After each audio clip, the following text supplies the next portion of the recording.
make you feel we are good. alright. Yes, Rainbow, the promise, the future, and life. yeah.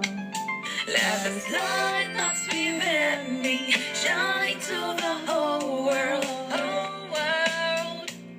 Light, let the dawn of a new day bring understanding and love.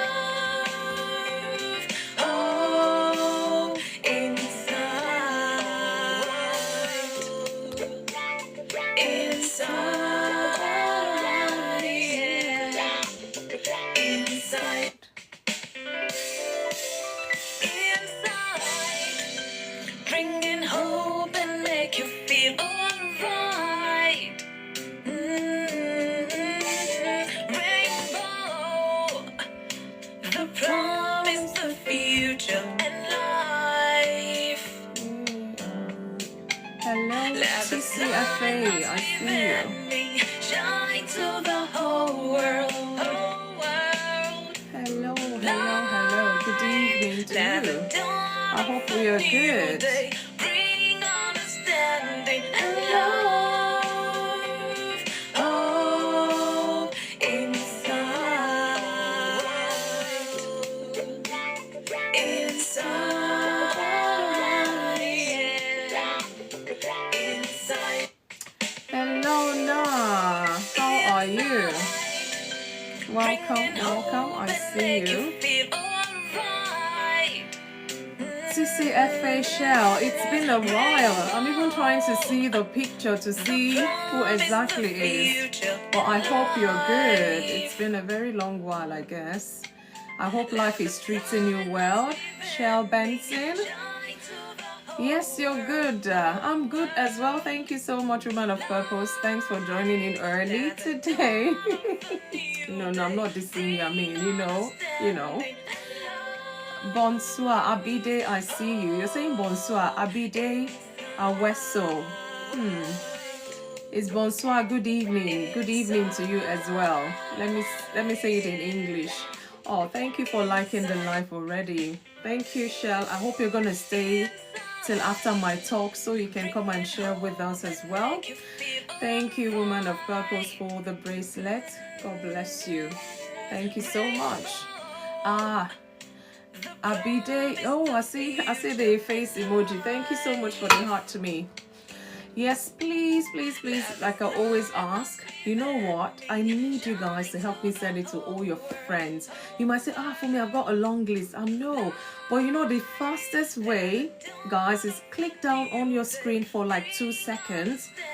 Voila, all these names will pop up. Just click send. You don't have to do much. I think you can send to as many of the sends that comes on your screen. Just scroll down and click send all the way. That's exactly what I've had to do. Otherwise, it's going to be, I've got how many? 24,000 people. I mean, I wish there's a touch of a button that will just send to all of them. I'm live. I need your support. But it's all good. People do, come in and out, listen in, give their talk or give their submissions, and I do get it. But as long as somebody's impacted, I mean, that's the most important thing. MZK, I see you. Thanks for joining. Please help share this live to your friends. Let them be part of this talk today. It has to do with you. It has to do with me as well. And on Monday here on Insight, we talk about individual, issues of life.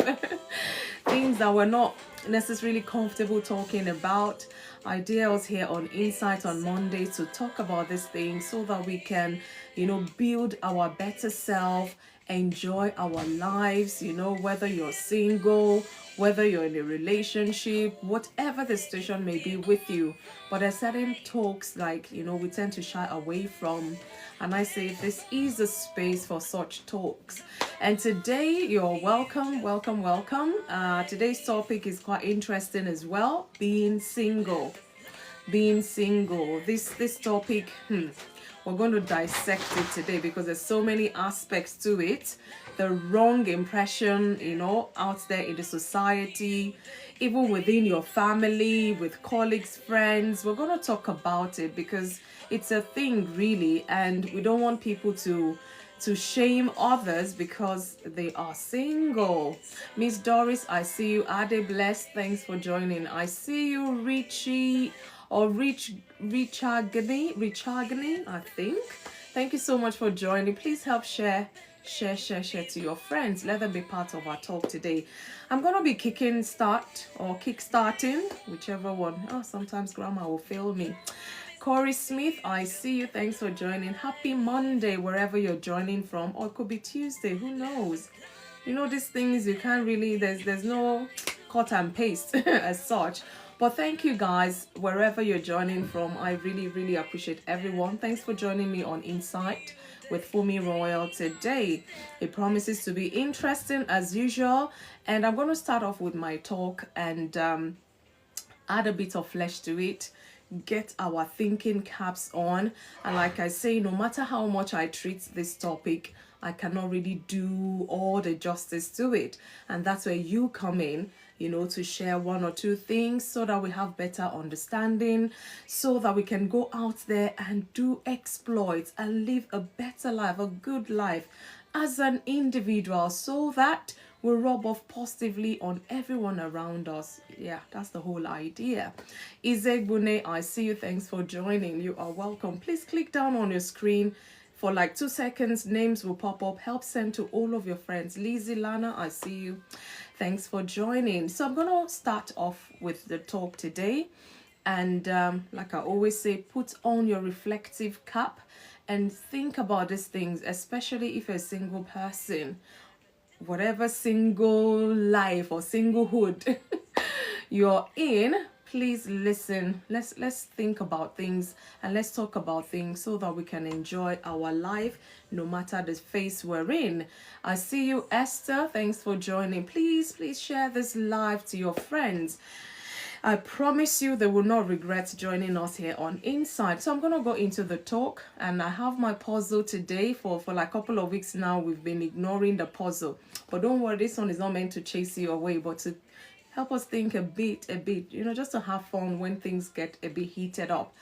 So the title is Being Single. It's a very interesting topic, could be a little bit sensitive as well, so I'm mindful, but at the same time, guys, I'm not going to do any pity party for anyone, so to say, because it's not a good way to live. Dovin Thompson, thank you for joining. So by way of introduction, singleness is often seen as a waiting period before marriage. Okay, but in reality, it is a valuable season of life that offers growth, self-discovery, and purpose. Like I said, I need us to bring a reflective thinking cap on. So while society often emphasizes relationships and marriage, being single is not a limitation. Being single is not a limitation, but an opportunity. I don't know. I've said it twice. I hope it's sinking into somebody who is single out there and almost thinking or almost in depressive mood. You know, please sit down and listen to this talk today. Maybe God has sent me to you. So it is a time to build a strong foundation for your future. Cultivate meaningful relationships and also develop a deep understanding of yourself. Singlehood, being single, that is what it means.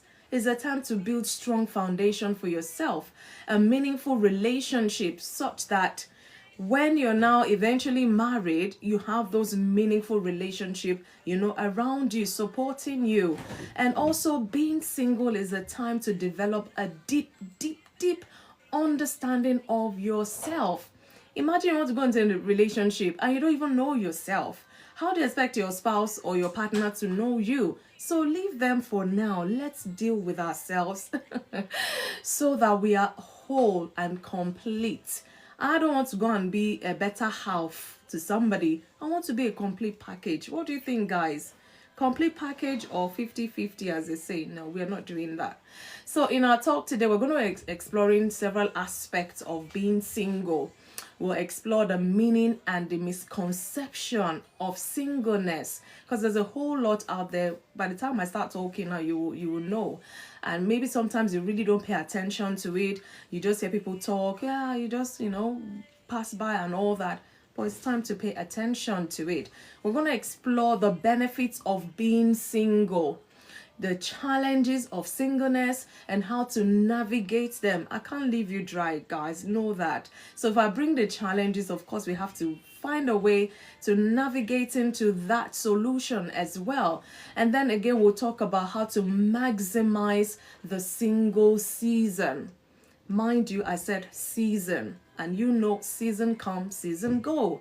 And again, we'll look at finding purpose and fulfillment as a single person.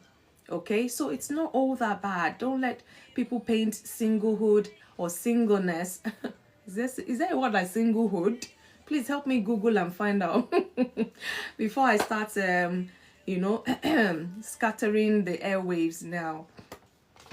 So those are the areas we're going to be looking at today. So please help share this live. Let's talk about this, because it's quite serious. And I tell you, some people are depressed at the moment. Some are so anxious. They're dealing with anxiety. Some maybe chronic headache, because they're overthinking this single life, thinking, oh my God, is this how I'm gonna, and all of that, all the morning pity party talk, all the negative talks and all of that. No. Like I said, I'm not here to do any pity party. We got to shake it off. If you're doing any pity party at the moment, today is the end of that party, I'm telling you. Singlehood is the state of being unmarried or not in a romantic relationship. Oh, hey. I'm not sure if I've ever used that in a statement. So when I said it, it sounded offish to me. So I guess it's a word and we can use it here, but don't worry, I won't abuse it. So let us understand singleness a little bit more. I know I've just introduced what I'm trying to say here, but let's kind of define it. Let's add a bit of it. And thank you so much, Woman of Purpose, for bringing that up. So what does it mean to be single? What does it mean to be single? Singleness simply means not being, just like she put on there, not being in a romantic relationship or a marriage.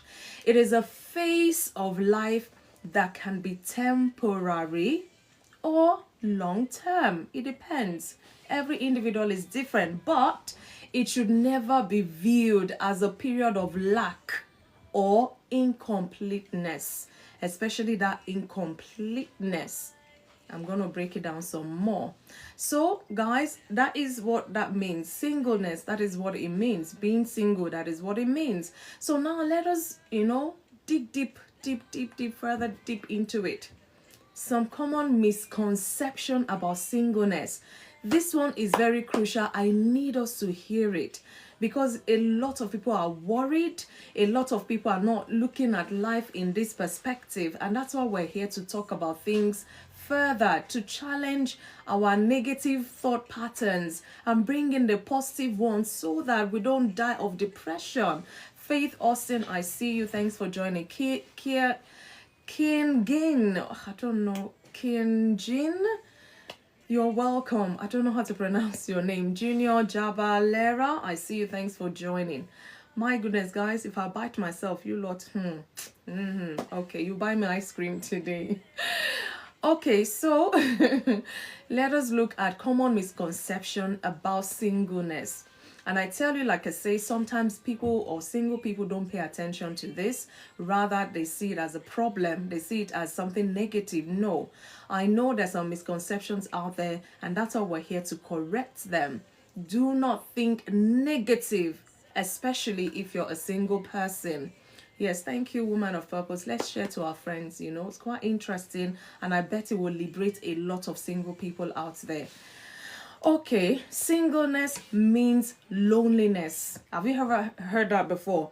If you say to someone, oh, you're single, they just look at, hey, this person must be lonely. Why? Why do people have that impression? That is a misconception about being single.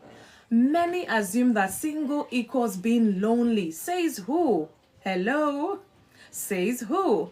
But one can be in a relationship and still feel lonely. Have you thought of that? Some people, they're in a relationship for years and years, but when you talk to them, they're so lonely, and you're wondering, hello, how about your partner? How about your spouse and all that? So don't get that wrong. Being single, it means you're lonely. I don't know where we got that from. So if you're thinking that way, please erase that from your mind. And true companionship comes from meaningful connections and not just romantic ones.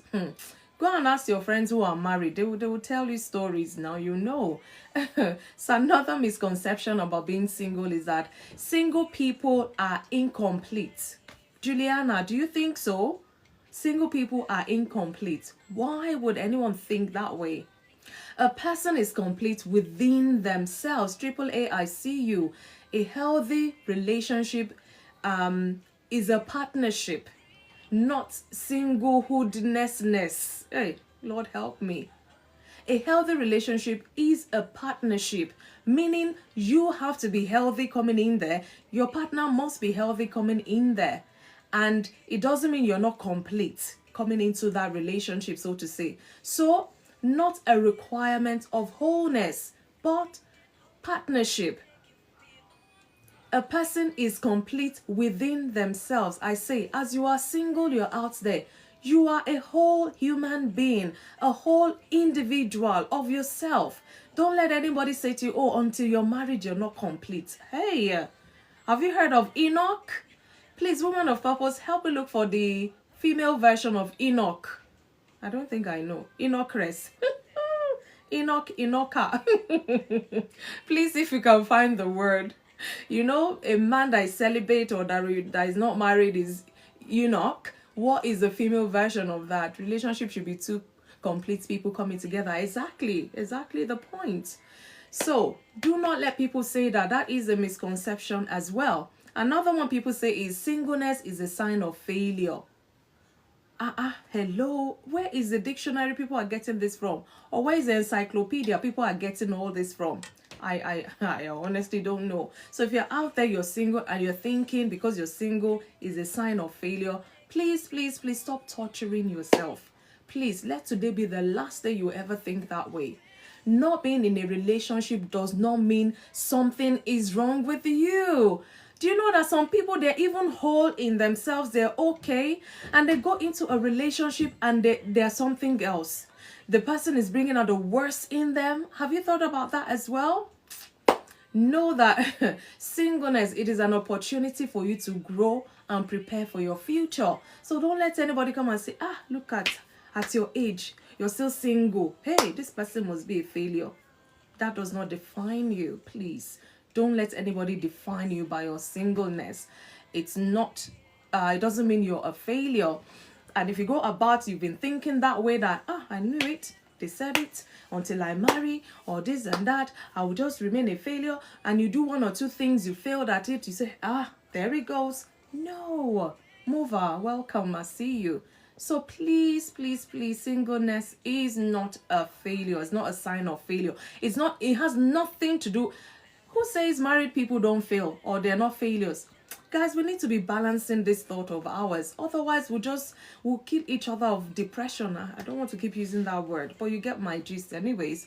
Another misconception about singleness is being single means you are not loved. Hey, says who? Not me. And I bet not everyone here on inside. No, being single means you're not loved. Says who? Love exists in so many forms, including friendships.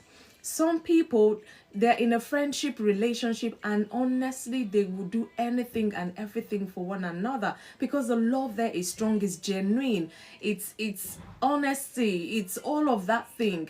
So being single does not mean you are not loved. Hello? Your parents will love you. Your siblings will love you to even start with. Your family will love you. I love my single friends as much as the married ones. I mean. And again, who says self-love cannot come into this equation? Don't you love yourself? Hello? Even if everybody seems like they're not loving you, love yourself. So romance is not the only measure of being valued. Guys, it has its own value, but please do not let that replace who you are as a person or as a single person. So be mindful about those misconceptions out there. Do not believe that. That is not who you are as a single person. So singleness should not be viewed as a burden, but as a meaningful, important stage of life. It's very important. Once upon a time, I was single. Now I'm married. Once upon a time, it's going to be once upon a time for you very soon. Except you know who you are and you know that in this lifetime, maybe marriage or relationship is not for you. As long as you're comfortable and confident in yourself, nobody can come and twist your arm or manipulate you or try to, do all sorts just to make you feel until you settle down somewhere. You as a single person, you will just be miserable all the days of your life. It's a big lie. It's a big lie. So let's start cleaning our mind off of those misconceptions out there about singleness. No, please. Please, it's a very important stage of your life. In fact, if you don't get it right as a single person, there is tendency you may not get it right as a married person. There you go. I said it. Okay, let's go on swiftly, steadily. Let's look at the benefits of being single, because I had to start with that so that I was sink in. I don't want to start with the challenges first. So let's start with the benefits. If you're out there, you're listening to me and you're single, and it just seems, it's like everywhere you turn, they're all married, they're in a relationship, you're the only one that is single, you're feeling inadequate, you're feeling all this pity party for yourself, you're feeling, please, please, please, please, please, please stop. Like I said, let this be the last day you will feel like that. So let's even look at some benefits of being single. Singleness offers unique advantages that can be used to build a strong and fulfilling life. It's your life. Festival Gifter for I see you. Thanks for joining. I'm sorry if I mispronounced the name. It's a bit tiny, so I tried to call it. Omobolale, I see you. Thanks for joining. Faith Austin, good to see you here. Elaine, I see you. Thanks for joining us here. So let's look at benefits of being single so that, those negativity will fly out to your head right now. The first thing you have to look at in terms of benefit is self-discovery and growth. Everybody wants to discover themselves in life. Everybody wants to grow. Let somebody meet you today, and by the time they meet you tomorrow, they say, wow, you've really grown. You're more matured. That is what you enjoy when you're being single. Being single allows you to truly understand yourself. Like I said, if you don't understand yourself and somebody wants to have a relationship with you, they're trying to know you, but even you don't know yourself, you don't understand yourself, and what are you going to bring into that relationship? You're just going to give your partner or spouse work to do. So being single allows you to truly understand yourself, your strengths, your weaknesses, your passions, your value as a person. These things, if you do not know, it will be a problem when you go into a relationship. So have you thought about it? When you're single, boy, it's time for you to discover who you are. It's time for you to grow from grace to grace. Original, please go ahead and ask. I'll try to stop and attend to whatever it is. Bring it on. Bring it on. It's for you to discover your passion, your purpose, your values in life. What do you want for yourself in life as a person, as a single person, before you start merging your ideas and values and goals with another person? You need to know. Original, please go ahead and ask your question. So again, it provides the freedom to explore personal interest without external pressure. Remember I said it, sometimes family, they can put pressure on you. Even friends will even say, there's this guy, there's this girl. They want to matchmake you. Even me, I'm guilty of that. We keep it simple and real here. I'm guilty of that, to be honest with you. I'm like, I know this person. They might fit each other.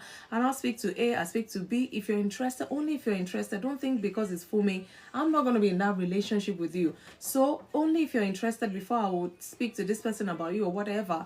And at the end of the day, they get to know each other. They're like, oh, we'll just be friends. I don't think anything. And I have just thank God that, it's not like they fought or whatever and they put everything on me. They've always been friends. Even after that, they know that nothing can come of it, which is good. Sometimes we love our friends and want them, to be happy or happier because they're happy already as a single person. I need to be mindful of what I say as well. So it provides freedom to explore your personal interests without external pressures. And again, you have time to focus on self-improvement, your education, your career, your growth. Okay, you're driving. Yeah, well, hopefully by the time I finish my talk, I'm going to open the box. People can come, give contribution or ask questions. We're here to rub minds to make our lives better. So I look forward to hearing from you, Original. Thank you so much for stopping by as well. Like I said, when you're single, look at it. It gives you time to improve yourself. It gives you time to pursue that education, that career, to grow professionally, because when the other party comes in, almost everything you can't decide again as such on your own. There's a limitation to that. You have to run things past your spouse. Is it going to be okay? Can we manage this thing you want to do now? And all of that. So imagine you're single. Nobody's stopping you except yourself. Do not stop yourself from growing. Do not stop yourself from discovering who you truly are, your passions, your weaknesses, your strength, and all of that. So that when you meet this person and they say, tell me something interesting about you, you have something to say. And when they say, we're not perfect and all, what are your weaknesses? You'll not be scratching your head. Because definitely my weakness is this, and I know about it and I'm working on it. Kudos to you if that is how you respond. Again, another benefit of being single is freedom and flexibility. You people, I don't know how I can explain it to you. I've been there. And I know certain things I'll be like, I have to think 3 times, not twice, about 3 times. I have to think my husband, I have to think my children. And sometimes I'll be like, no, this can't even work right now. It's not possible. But as a single person, you're by yourself. You have, the world is your oyster, as they say. It's not just oyster, lobster, octopus, whatever you want it to be. We shouldn't underestimate the freedom and benefits of singleness. I'm telling you, thank you for that. The world is not your oyster. If you want it to be octopus, anything you want it to be. Oyster is too small for me. Imagine octopus, shark. Freedom and flexibility. Single individuals have more flexibility in decision making without needing to consider a partner's opinion. Because that is the time you can do that. When you're in a relationship or you're in a whatever marriage, you don't own your life anymore. You know that. Whether children are there or not, you do. In fact, it's just you and your husband, you and your wife. You have to run everything past everybody every time. You have to run things past by each other. And whether it's not convenient for both of you, or you have to do it sacrificially and all that, you can imagine. But when you're single, hey, freedom. Oh, freedom. I've got my freedom. I can't sing that anymore. I've tied the knots years and years ago. Freedom, freedom. Da, da, da, da, da, da, da. You are free to do, well, not anything negative anyways. Let's not over push it. Single individuals have more flexibility, that's all I'm trying to say, in their decision making without needing their partner. There is freedom to travel anywhere. In fact, some people, they will just wake up in the morning and think, I really feel like Paris, I'm just going to buy a ticket, and off they go. Nobody. You don't have to consult any oracle. You don't have to consult any partner or anybody. Buy your ticket and just go. Just like that. Yes. And then maybe your friends call or your parents or whoever calls. They're like, I've been trying to reach you. Say, I'm in Paris. But I spoke with you yesterday night or something. And they're like, well, it's your time. Enjoy yourself. Yes, enjoy yourself. Omobalale, is that your life? I'm trying to understand. But imagine, who born me now? I say, I feel like going Paris. I just go online, buy tickets. Tonight I'll pack bag. And my husband, tell me, are you okay? Is everything all right? I said, sorry, I forgot. I just booked a ticket. I'll be going to Paris tomorrow. World War 5, not 3, not 4, 5. World War 5 will happen just like that. just like that. You don't want to know how that story will end. Increased independence, time, and opportunities for self-discovery. Exactly, when you're single. So don't look at it as a burden, being single. Boy, oh boy, I miss those single days. Men, from one job to another, one contract, one thing to another. I mean, it was the life, so to say. Don't get me wrong, I enjoy my my married life. Please don't get me wrong, but I'm just saying to you, being a single person is not the end of the world. Money, money, money. You can move to another country, take up job opportunities. I'm telling you, nobody's tying you. Anna, I told you, I see you. Oh, long time, no hear, no see. I hope you are good. And how's the family at your end as well? Good to see you on Inside. Good to see you. So freedom and flexibility, my oh my, you have that 100% to enjoy. There is freedom, travel, try new experiences, take risks without obligation to your partner or to one partner that is not even there in the picture. Brother Ato, I see you, you're welcome. You can focus on your goals without any distraction. You're focused, you've set a target, a timeline, and all of that. And then, you pursue your goals and your dreams and you see yourself achieving because you're focused, you're not distracted, you're not being challenged all the time and all that. Who says single, being single is what? No, don't let me hear that, please.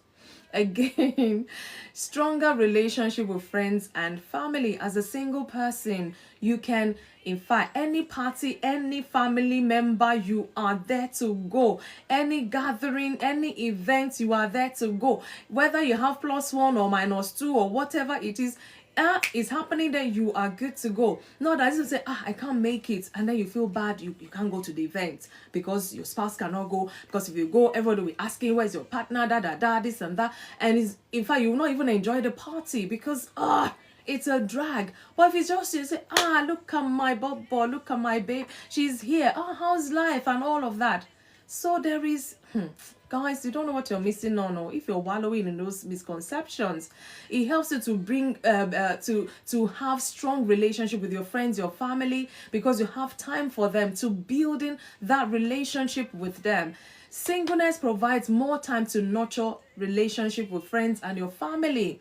It allows for deep and meaningful connections outside of a romantic relationship.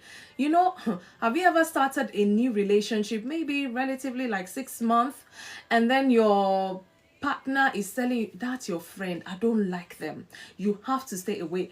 You're not married yet, or you're just in a relationship, or you're just trying to build a relationship, and they've started telling you, this friend I don't like, that one stay away from, and they're you'll be wondering, hello, this person has been in my life before you were born. And that is what partners can do, because you want peace, you love them. Sometimes you do away with certain friends, hey, you don't know what you're missing, or what you're supposed to be enjoying that you're not enjoying. So it also strengthens this relationship, and it ensures a strong support system for the future. Imagine you're not investing in those relationships now, your family, your friends. By the time you get married, things may get tough. You need a shoulder to cry on, other than your partner, and you haven't built this relationship over the years, or they've gone their ways because you haven't invested in it, and now you need a friend other than your husband or your wife, and it's like, hey, who do you call? Hey, imagine no relationship. When you were single, you feel like, so please be mindful. When you're single, build those relationships. Build relationship with people you can trust. People who can support you. People who can be there to encourage you. Build them, because you need them for your future as well. Again, emotional and spiritual growth. Singleness is an opportunity to develop emotional maturity, self-confidence, and resilience. Because like I said, if you're not a whole person, a complete person in yourself, your spouse or partner may come to redefine you, and you will not just like the new you they're bringing out, or they're trying to, influence. You think that because you love them, you want to make them happy, you want to do everything they would, because you don't know yourself. You can't stand your grounds, no boundary, nothing. Everything goes.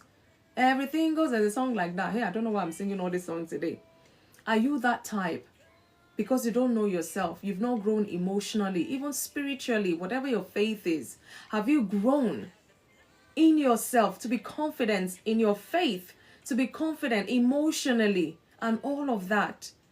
Because being in a relationship, it takes a lot of emotional effort. Amma, I see you. Thanks for joining. Ernestina, I see you. Tima Glow, I see you. Thanks for joining. Guys, this is the truth. It allows for deepening of your faith or spirituality without external influences. You choose to serve God the way you want to serve God. You choose which denomination of your Christian faith or Muslim faith you want to go. And nobody is saying, no, I don't like that church. I don't like that mosque. I don't like this. Catholic, hey, no, if you love me, you will go to Pentecostal or something. All of these conditions, hey. Love will make you, compromise and all of that. So now that you're by yourself, you better deepen your faith spiritually and don't allow any external influence you. They push you like the crowd pushes you left and right. You don't even know which way you want to stand and all that. So being single, it gives you time to grow in your faith. Ayonitemi, my cousin, good evening to you. I hope you are good. In fact, I was thinking of you yesterday and I should have called. I'm so sorry. Apologies, but I know I'll still call you because I was thinking of you. I hope you're good. I hope you're good. Thanks for joining us here. Hey, when you're single, it gives you time alone, and this time can be used for self-reflection, meditation, personal development. Like I've said, don't think single is boring. With single, you'll be lonely. All those misconceptions, you carry it on your head and you're living life in depression, in anxiety because you're single. No, please.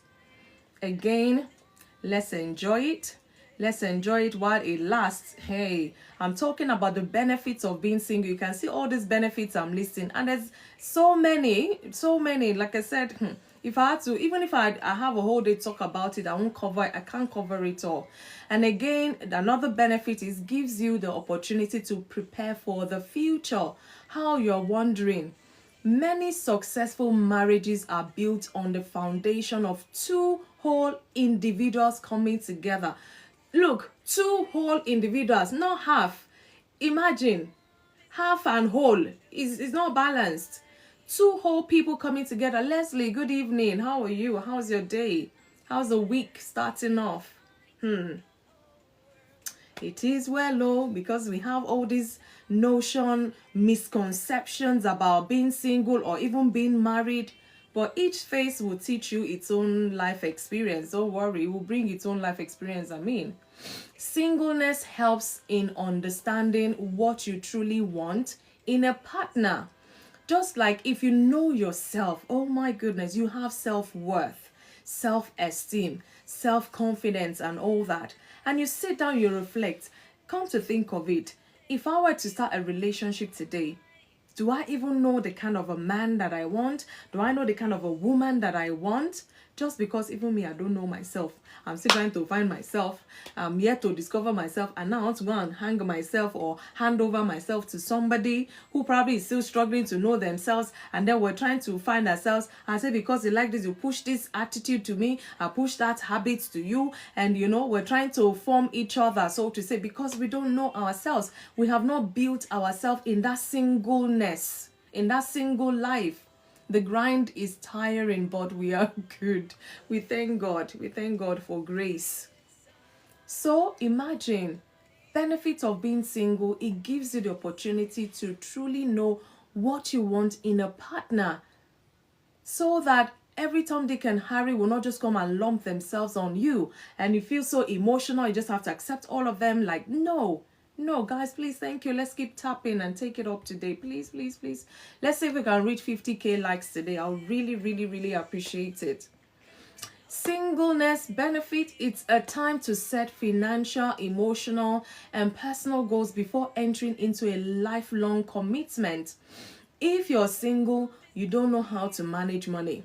You're single, you don't know how to manage your emotions. You're single, your personal goals is, in fact, your shadow is chasing you to chase your personal goals.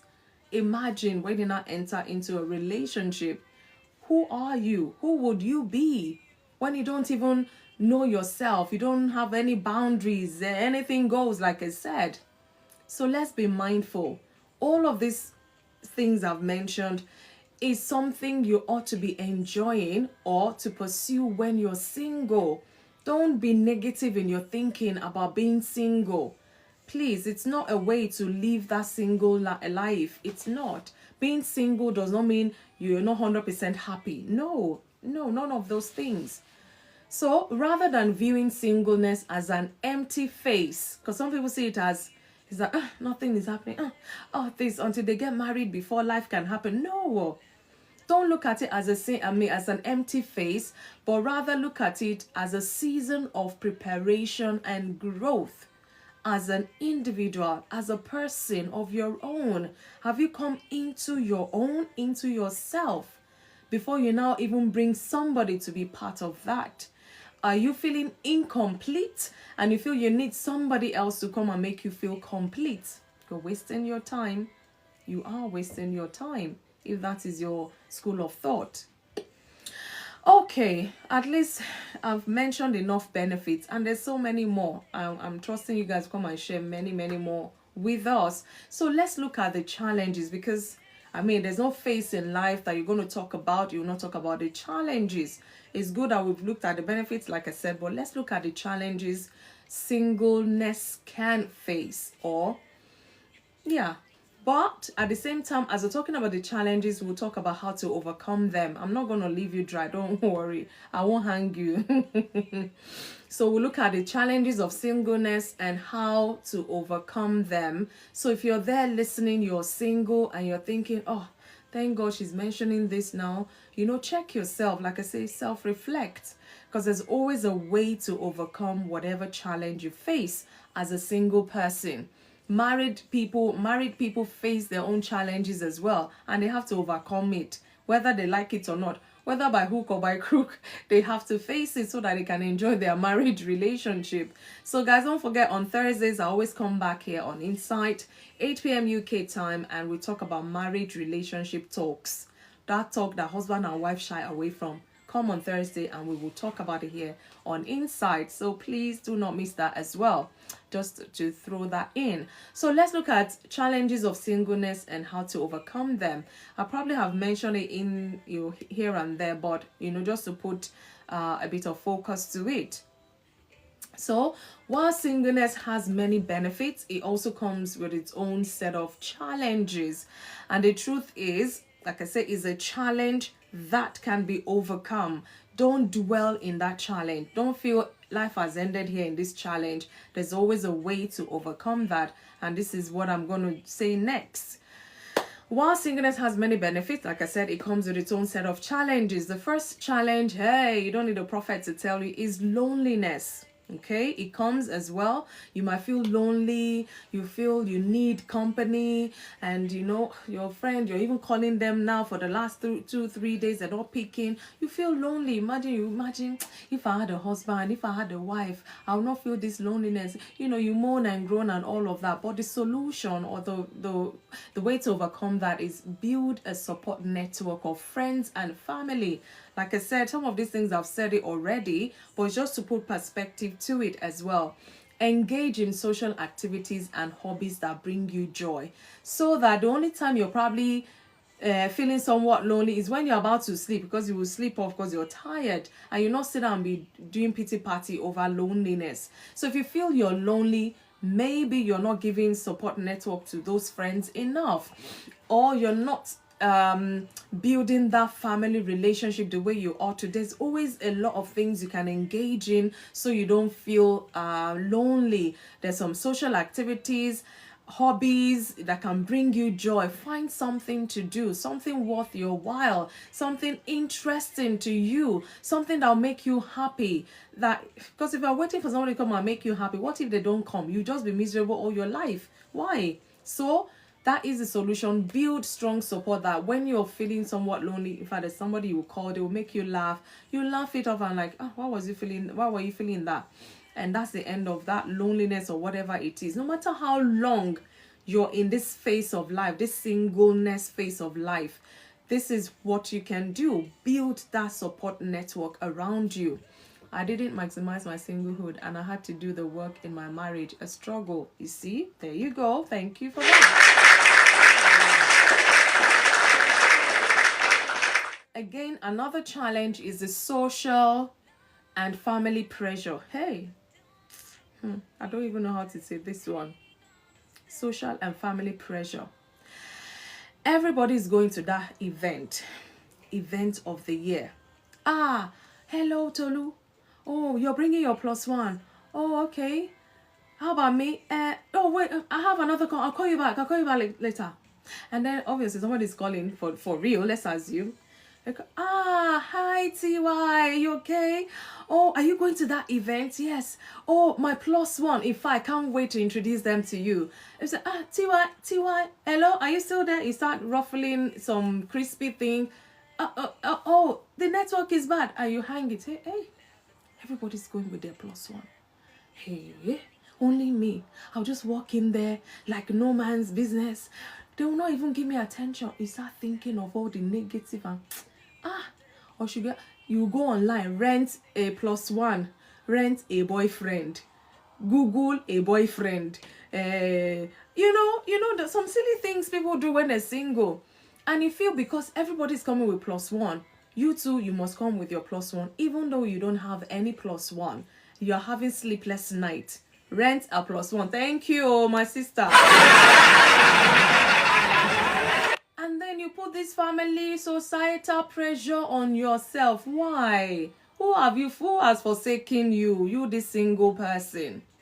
My dear, solution is one of many solutions. Accept that every journey is different.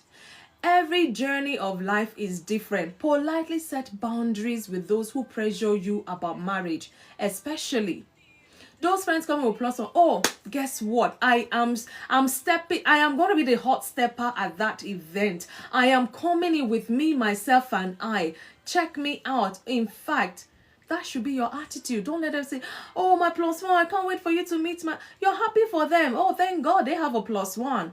Me, myself, and I. In fact, there's 3 of us coming. Oh, you see, you're 2. Me, I'm 3. Me, myself, and I. We're coming to that event. There you go. 8:13, I see you. I know, set boundaries. Don't let family members, especially parents, and especially whether you're a man or a woman, you get to a certain age in your singleness. You might meet your +1. Who knows? You might actually meet your +1 at the wedding or at the event. Parents, be mindful how you pressurize your children, especially your adult children. Fine, your children will always be your children no matter how old they get. You're not like, nah. How many times have I called your name? Say 3 times, Mom.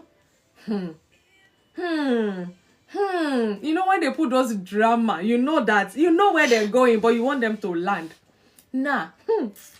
If it's not this my boobs that I fed you when you were a baby, they will not take you back memory lane. How they were shouting to give birth to you. Why don't you want to do something to give birth to somebody? You know, they will start all this family history. Your great grandmother, your great auntie, all of them at the age of 23. In fact, 23 was the oldest. At your age.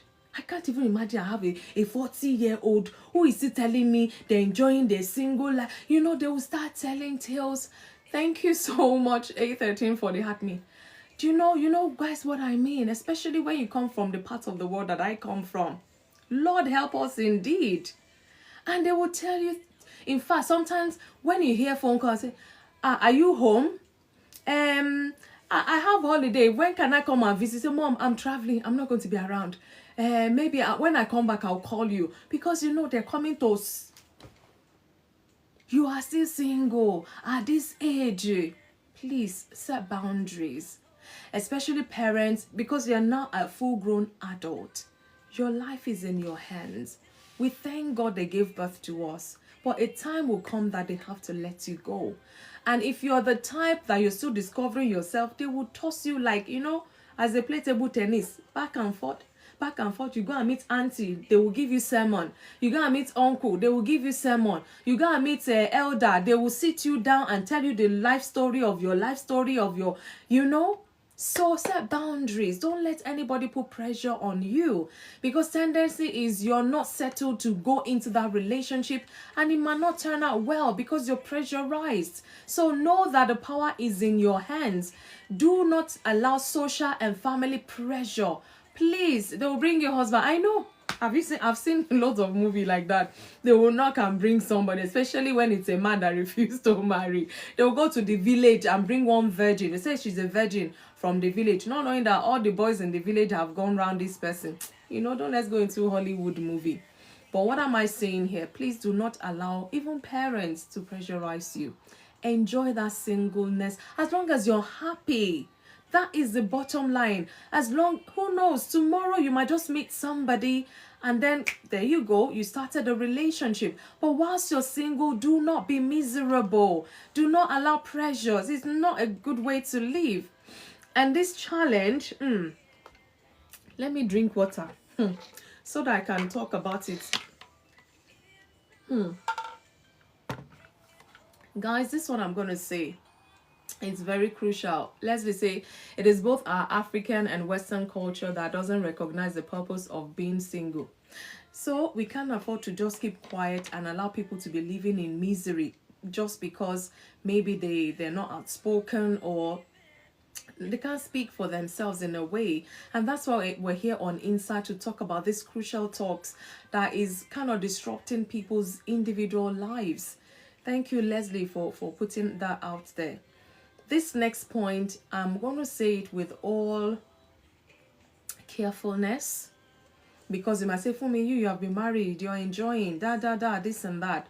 But this is part of the boundary. This is part of the self-love. This is part of self-care, growth, maturity we're talking about in terms of singleness.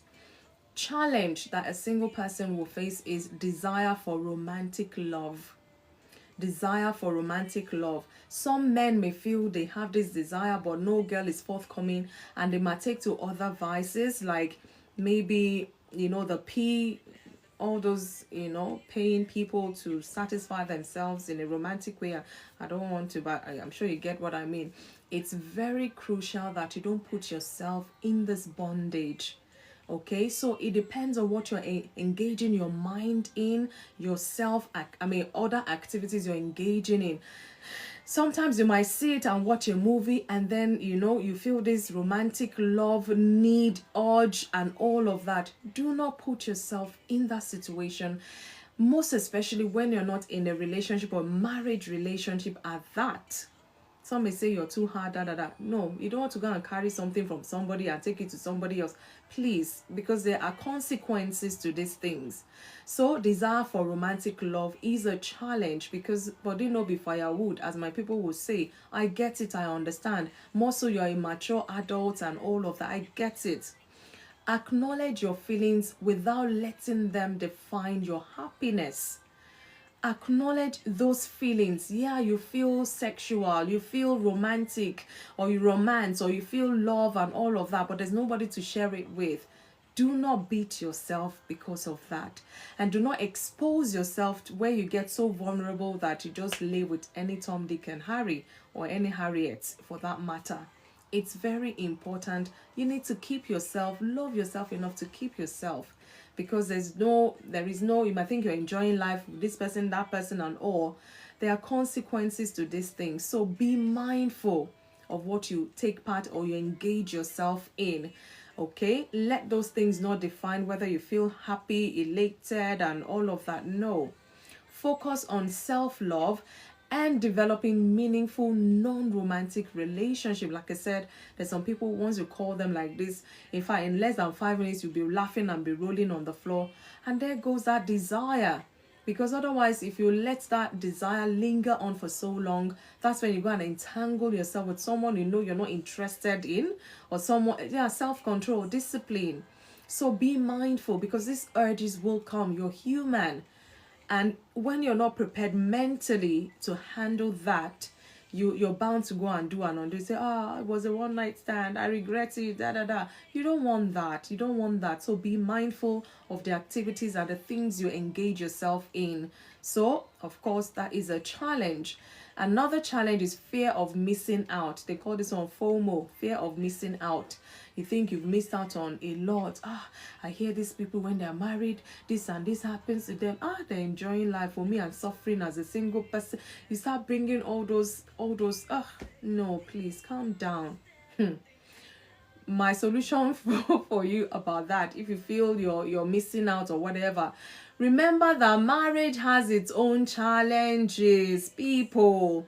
If they say marriage is a bed of roses, they are fooling you. Hey, I've said mine. Instead of focusing on what you don't have, because you're afraid you're missing out, don't focus on what you do not have. Rather focus on that season where you are at. Begin to see where you are at. Are you comfortable? Where you're at, are you happy? Where you're at, are you in the right job? Where you're at, do you have good goals, positive goals, and things like that? Focus on that instead of focus on, hey, you're missing out on this, missing out on that. No, it's a waste of energy and time.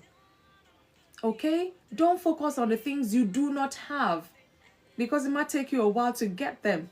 It's just a phase as well. Embrace what you have in your current season as a single person, as a single man, as a single woman.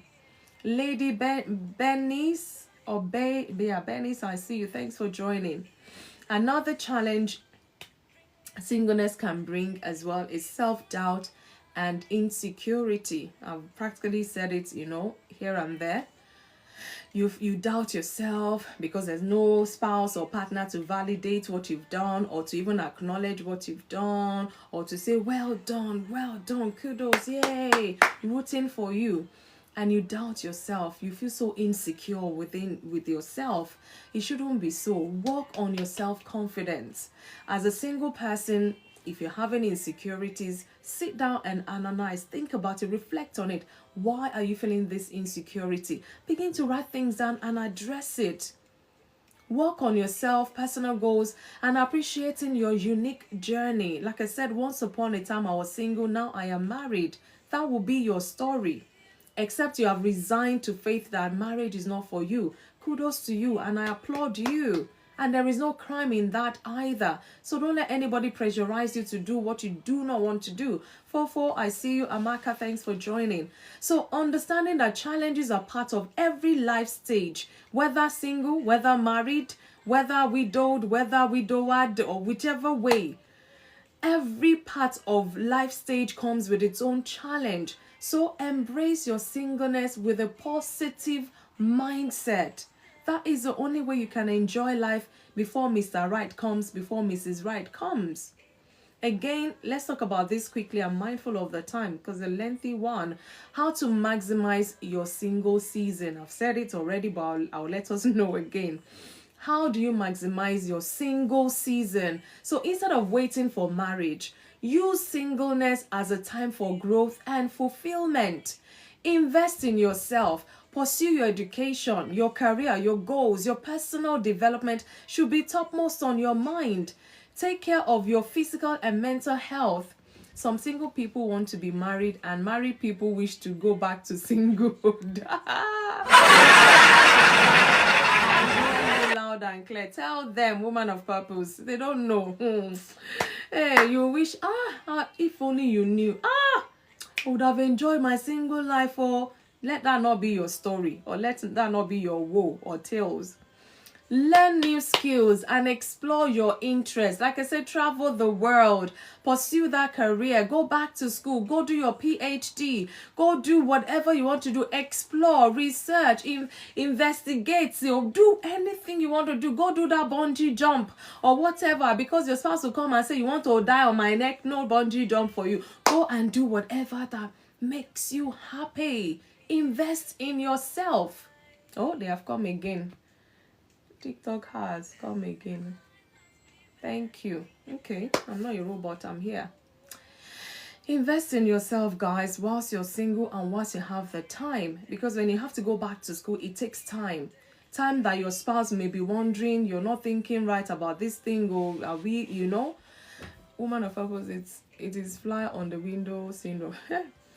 I'm telling you guys, invest in yourself as a single person. Because if you're waiting that when you get married, my husband, my wife will invest in me, hey, they might not even be in that space at all. And then you not be miserable. What you're imagining, what you ought to have done for yourself, you're not projecting that on your spouse. And making it like, I thought you invest in me, this is not the plan. The man will be, or the woman will wonder, when did we even talk about this investment that I don't know anything about? But it's all in your imagination, something you ought to have done for yourself. Now you want to put it on your spouse. Mind you, I'm here to warn us. I'm here to warn us. Let's be mindful. Develop meaningful relationship, like I said. Build deep friendships that brings you joy, that brings you support. Once you're single, you can sift your friends. You know that this person, arm's length. This one, bosom. This one, in between. You know them. You know the people that surround you. So that they will not come when you're married now is when they will not be giving you trouble, pressurizing you. You were not like this when you... No, let them know that it's arm's length you've been treating them. Now you're married, it's still arm's length, They will not come and be telling you what is not. Strengthen your family bonds. Strengthen your family bonds when you're single. Engage in social and community activities. There's so many, it depends on where you're living. There's so many community activities. Go online and Google these things. It might be an event night or a Saturday. Do something. If you feel you don't have friends, go to the community and volunteer. Do something. You find out that you start mingling with people, and then you pick friends you can build with and all of that. And also you can support as well.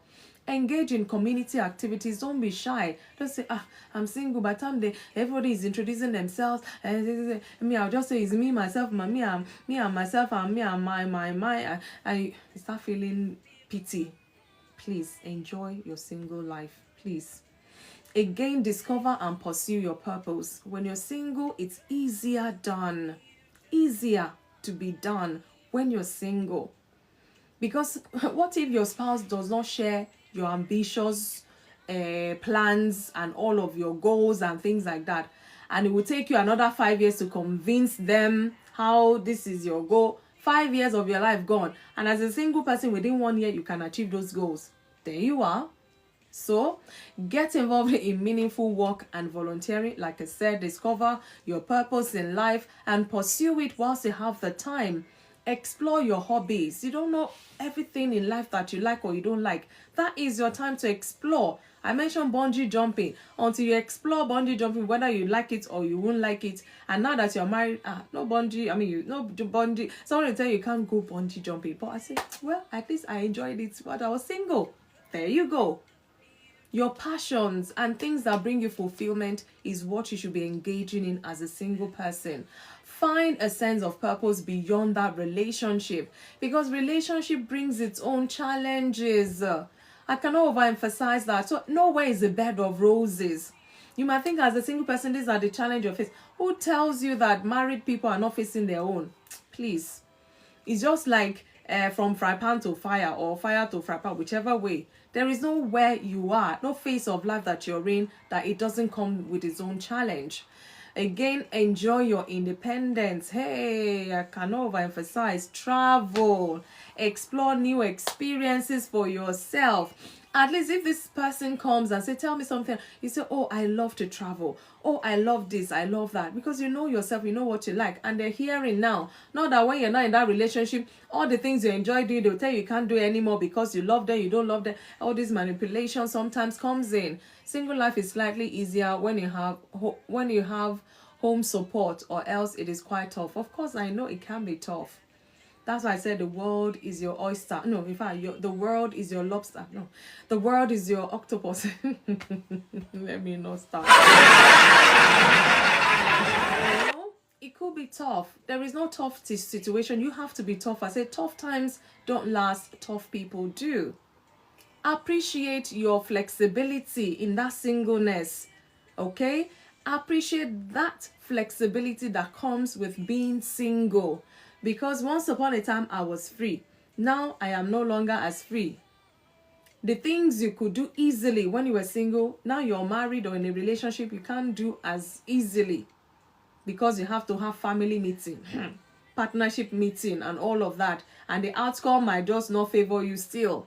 Do it whilst you can, whilst you're independent. Do it. Again, prepare for the future as a single person. In the fact that you're enjoying your single life and all of that, also prepare for the future as well. If a man comes, if a woman comes now, are they going to easily be able to change you from who you are and things like that? So if you desire marriage, use this time to develop the qualities you want in your future partner. You want a man that is loving, caring, a man that could take care of me. Are you loving, caring? Can you take care of the man as well? So what you're desiring in a man, you too, make sure you have those qualities. Otherwise, there'll be problem. The world is your octopus. Lobster, oyster is too small for me. So tough time exists in all seasons. So maximize your season to get the best out of it. Exactly. Whichever season you find yourself, maximize it. Ultra, I see you. Thanks for joining. Work on your financial stability and your emotional maturity. Hey, I always say on my Thursday live that marriage is not for boys and girls. It's for a mature man, a mature woman, because it takes a lot. If you're not ready mentally, physically, financially, all of those things, it will break down before even you start building the marriage. So know that you have to be stable. You have to be emotionally matured, so that you don't be a burden to your partner and you don't chase them before you even bring them in. And again, understand that a strong relationship starts with a strong individual. I say that again. A strong relationship starts with a strong individual. If you're strong in yourself, tendency is you will attract another strong individual, and together you are complete. Also, if you're an immigrant coming to a new country, it can be tough as a single, of course. But thank God for technology. You can still keep in touch with those people even though they're far away. It's better than nothing. So you must still, if you don't build that supportive relationship back where you're coming from, you cannot easily reach out to them as well. And you could have done that whilst you're single before you even travel out. Because sometimes it's not really all about money. Because you come to this place, you get a job, you're working, you're not feeling lonely, and all. You can't even call anybody because you haven't built any supportive relationship other than a partnership that you probably don't even have. And I get you. There is nowhere, even in a bed of roses, you still see thorns. Just know, yeah, it's good to be part of a community. So for those people who are just new in town, go to your community. There's always events where you can mingle. Be a stranger today and be a friend tomorrow. These things, it requires your energy, your time, your effort as well. And what you think you're seeking, support, friendship and all that, be ready to give it as well, so that it is reciprocated. It's not one-sided, because those are the things that can even break friendship as well.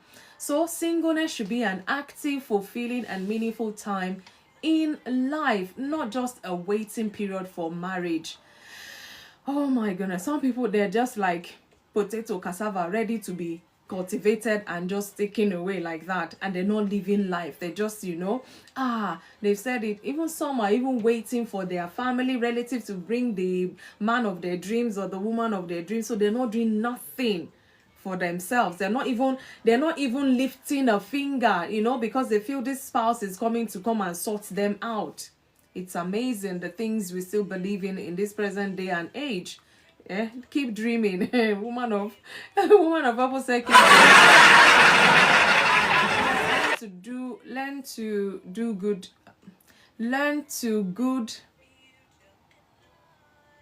Leslie, I'm trying to read what you've written. Be good at networking. Marriage can wait. Okay. Learn to be good at what you do. Something like that. I think you omitted something, but I get the drift. Guys, be active. Be active in your singleness. Do something meaningful with your life, not just waiting for marriage. Marriage will not solve your problems.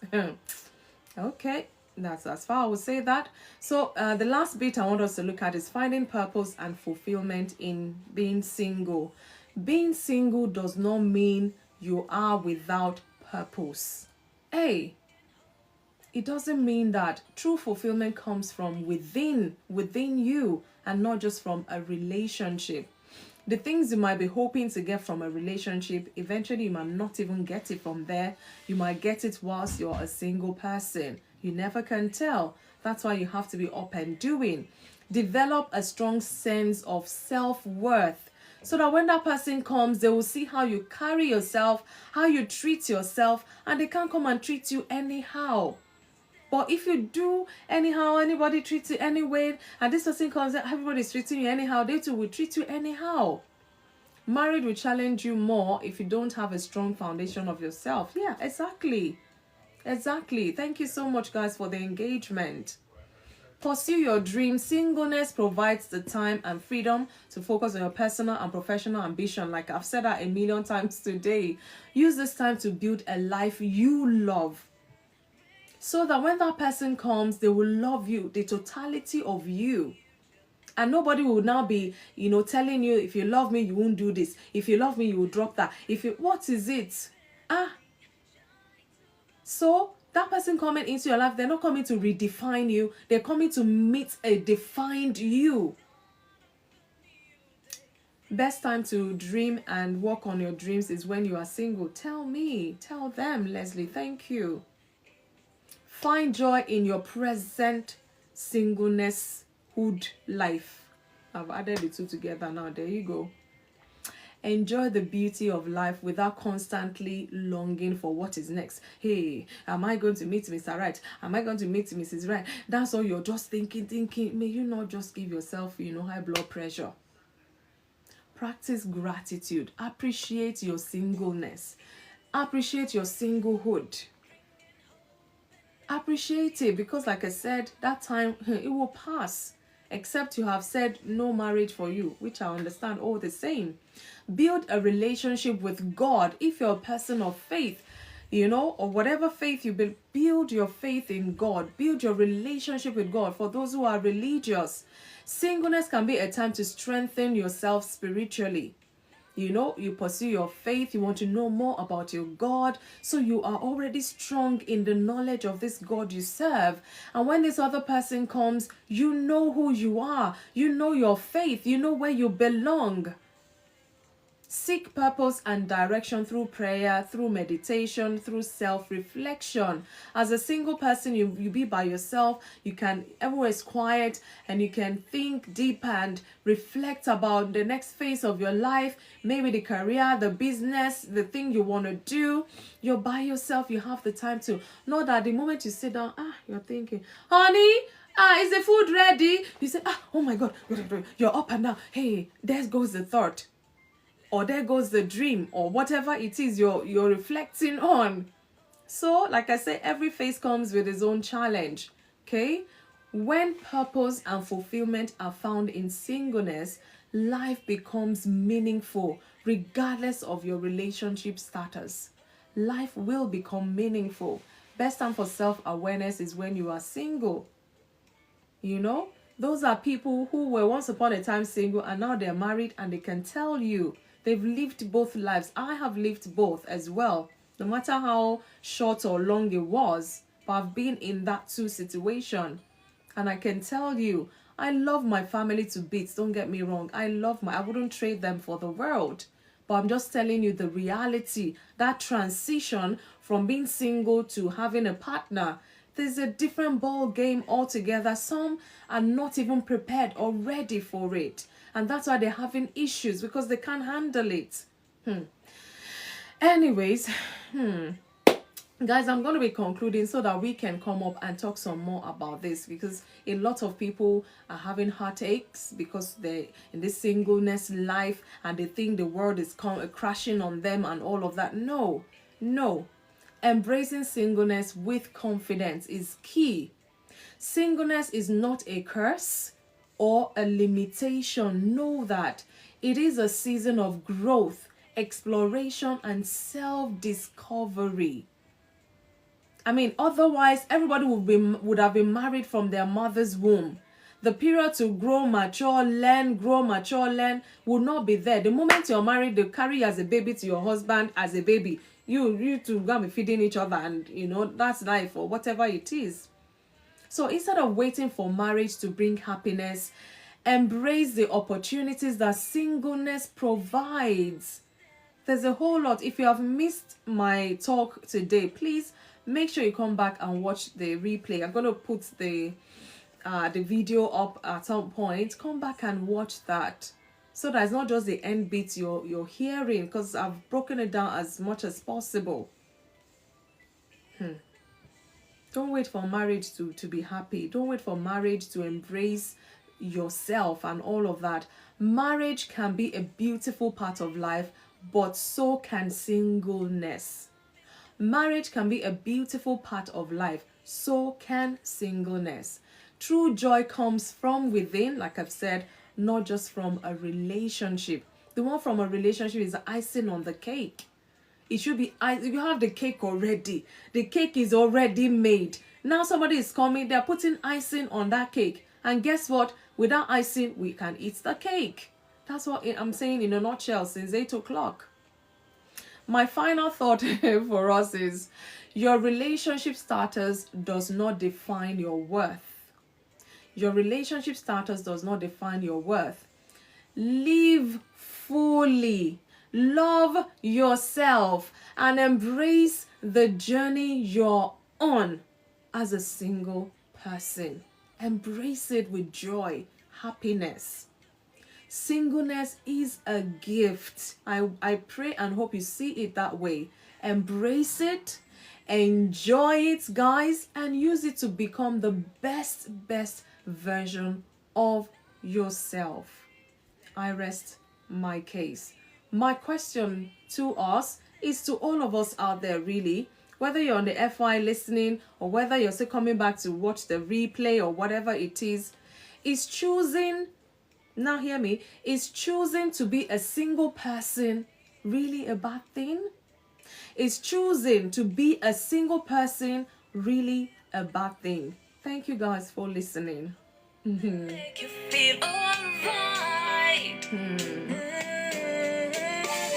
Rainbow, the promise, the future, and life. Love is light that's within me, shine to the whole world, whole world. My goodness, there's some topics that even words will fail you when you give talks like this. How I wish I have another screen to start painting some pictures for us to understand. Is choosing to be a single person a bad thing? You can choose to be for the next 5 years. It's your decision. I don't know. Let's come and talk about it. Guys, send an invite and I will bring you up into the box. Let us talk some more about this, because some people are suffering as a single person and you're not meant to. You need to change your perspective about the phase you're in so that you can enjoy it and live well. Be a happy individual before Mr. Right or Mrs. Wrong or Mr. Right comes. Be mindful. They're not meant to come and define you as a person. Rather, they should meet a defined person. That way, they're not, feeling all this obligation. Oh my goodness. To come and make you the person you're supposed to be. It's amazing. It's amazing how these things play out. Woman of Purpose, good evening. Good evening. I hope you're good. Happy Yeah, I Monday. hope the line is okay. Well, I don't know. Whatever it is, maybe it's the connection with you. It's become a thing. Honestly, it's become a thing with your sound. My sound. Unless I drop off and come back, sometimes that's what happens. I don't know. But tell me what is your setup? What are you using? It's just my phone, my normal phone, isn't it? Are you using earpiece? No, I'm not using earpiece. It's just on loudspeaker. That's it. I don't know. Sometimes it's okay. Sometimes it's not. I don't know. But it's all right. Anyway, Interesting topic. When I saw the topic, I said, "Hey, where's this one going?" But now I've seen that we landed the plane, so it's okay. Thank God. We landed safely. Thank God.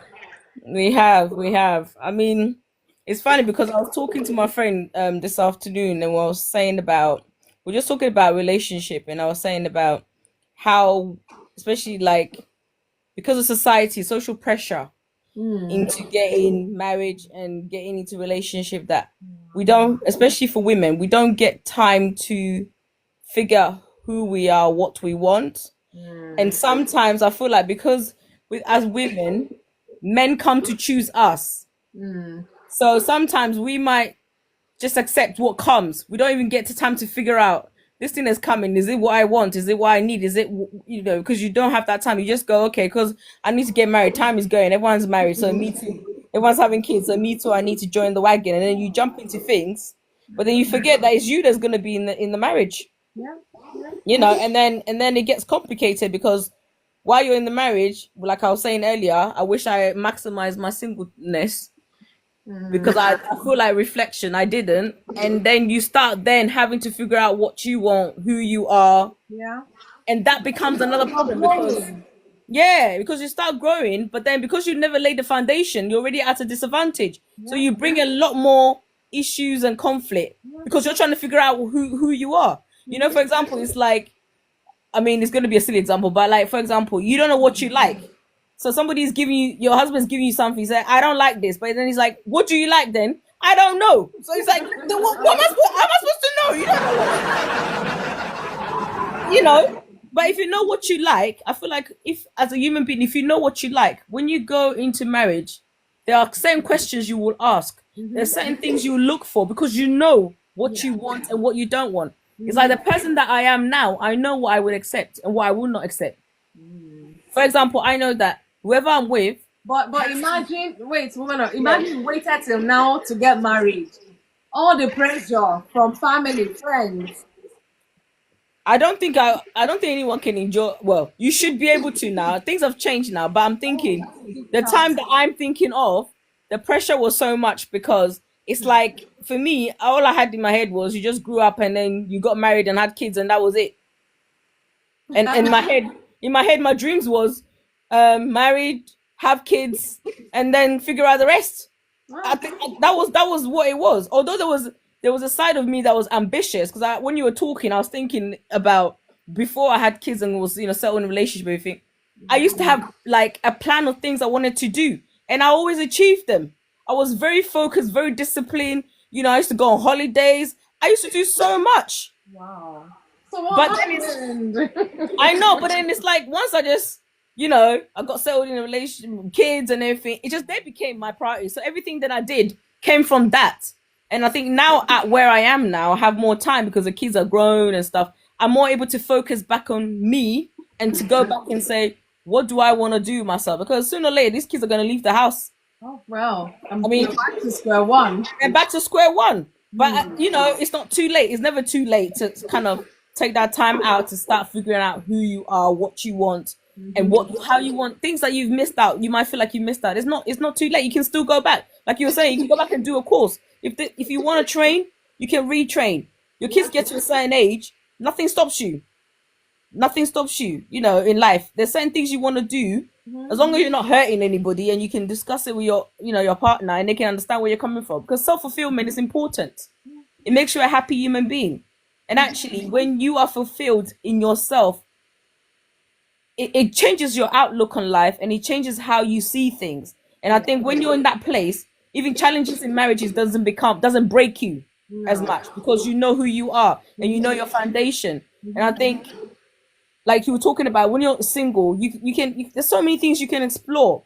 And I feel like it's that social pressure, that you grow. It's like the only thing I feel like sometimes when you look back, when you're as a child, it's like education was something you had to do. You had to go through education by force. Like it has to be done. And then it's like once you get to a certain age, like marriage, that's like the next thing. Like life is like the trajectory, And then, but no one ever puts in that effort or that self-awareness that, you know what, Before you get into those things, you need to figure out who you are and how you want your life to be. Yes, there's nothing wrong with two. I think, like you said, two people coming into a marriage that have a plan, who have built some foundation. You can negotiate better. I feel like you can negotiate better. And a lot of times, because people don't negotiate initially because they don't know who they are and where they want to go, they leave it. And then when problem starts in the marriage, when people start changing and wanting different things, and it's like, but I want to go this way. Or all of a sudden I discover I want to go bungee jumping. You said I can't go. Why? Why? And he's like, well, I don't want to lose you. I mean, bungee jumping is No. So you better agree it was you're single. exactly. And the kids are standing there going, Mommy, please, we don't want you to go bungee jumping. I don't know how to use that. Maybe I should go for job. My husband, I don't know. Yeah, definitely. So is choosing to be a single person a bad thing, really? Sorry, you said what? The question for the day is choosing to be a single person a bad thing? You know what? Choosing to be a single person is not bad things, because I have people around me. I can even on top of my head right now name three friends of mine that are different stages in life. You know, one lost her husband and she's very young, decided she wants to be single. There's another one who, you know, decided, you know, she never got married, just wants to be single. And I can list them, and they all have different reasons for choosing to be single. Wow. And I always find it that whenever I'm out with them, with other people, the question is always, because it's just normal when you're out with people, especially with women. Yeah, the conversation is always, do you have kids? Then the conversation is, are you married?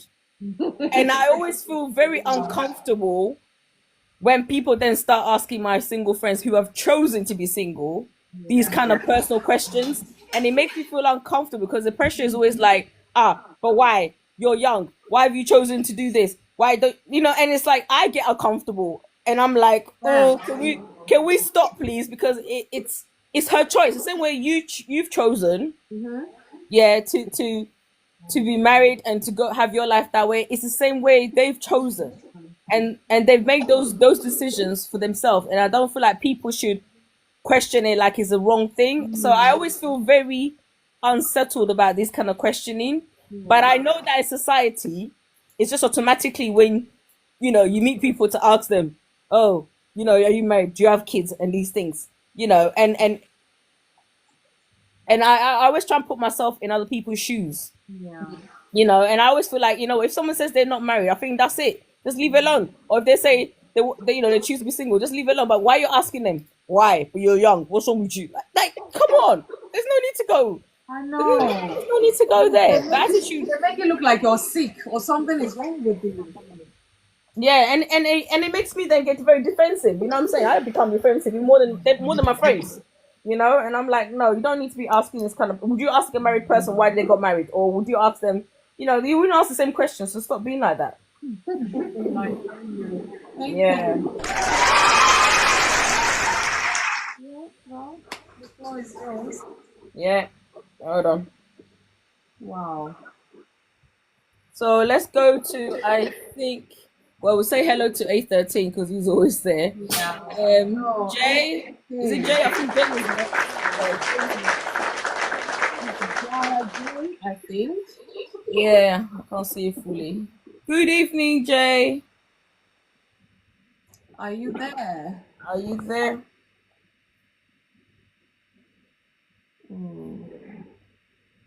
Jaya J, are you there? Can you speak at the moment? Maybe they might not be. You have to unmute. Because the mic is muted, so. Second hand. Yeah. I'm going to. Yeah. Okay, I'll move on to. Is it Omo? Omobolale. Omo Balale. I don't want to say it wrong. So good evening, Omo Balale.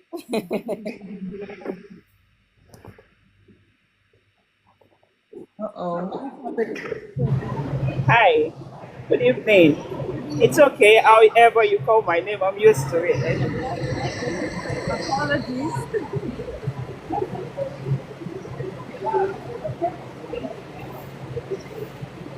Yes. So, were you here for the talk? Hi. Hello. Hi, Can you hi. hear me? Now we can. Yes. Oh, okay. It's very noisy Um, where you are. You, yeah. We can hear can you you. hear me now? Is it still noisy? Yeah, it's a noisy background. Yeah. Um, I don't know. Let me see. Is it But I we mean, still you can can, talk. noisy? we can hear you. We can hear you We talk. can You can hear you. speak. Yeah. Yeah. It's fine. But then if it's still noisy, I don't want to. I don't want it to No, feel we kind can of. hear you. We can hear you We can. now. We Oh, can okay. hear you. Yeah. We can hear you. Okay. Very All right. clear. So let's look at this very interesting topic that is happening. The single mom. And why is this bad about? Never, never. Now you Felt bad sound far about. away. I Oh don't even my. think she's talking to us yet. Oh, okay. You sounds far away. Okay. Well, Can you call well, someone else to talk all while right, I We come will. back? Okay. We'll come Yeah, back to yeah, you. yeah. All right. don't All go right. Yeah, away yeah. yet. No, Thank I you. am not. Thank you. Okay. Hi, Leslie. Oh, God, Leslie. God, Leslie, are you back? Because I see I know. maybe he's gone. Maybe he's gone to There you No, are. no, no, no, please. You, good evening, people. Good evening. Good The evening, floor is not panel. stigmatized. Floor is yours. School has returned. Everybody is they hustled again, so that's what's happening. If I'm Ah, just the demand is quite high, but yes, I'm enjoying this topic. It's a good topic. I'm married now, so I can't go back. it's okay. We can learn Um, from you, from your single yeah, life. the first of all, I just wanted I talked about the fly on the window syndrome, and I heard that years ago from a guy who was talking about marriage and divorce, and he was saying that being single and being married is kind of like the fly that's outside is the single fly. It wants to come inside. It's thinking that the fly on the inside of the house or the restaurant is having a good time. The fly on the inside is trying to get out. Like these people, the heat is too much here. They want to kill me. Sometimes Let I'm me like, get out. eat your cake and have it. Yeah, so it's like, so basically is this, everybody looking at everybody are comparing, but the truth of the matter is that there's a season for everything. And I or the points I brought up is because I actually lived those points. It's the best time to be self-aware. It's the best time to really know where you want to go in life, what you want to achieve. It's the best time to know what dreams you want to start putting your hands to and Yeah. working towards. Because the thing is that a lot of these things, even in marriage, if you don't have goals, you don't have anything, you're just wasting time to. And also, if you're not fulfilled in your own single life, I'm telling you, marriage is not going to solve that problem more. That one is just for free. So it's very important that people know the season they're in and make the most of it.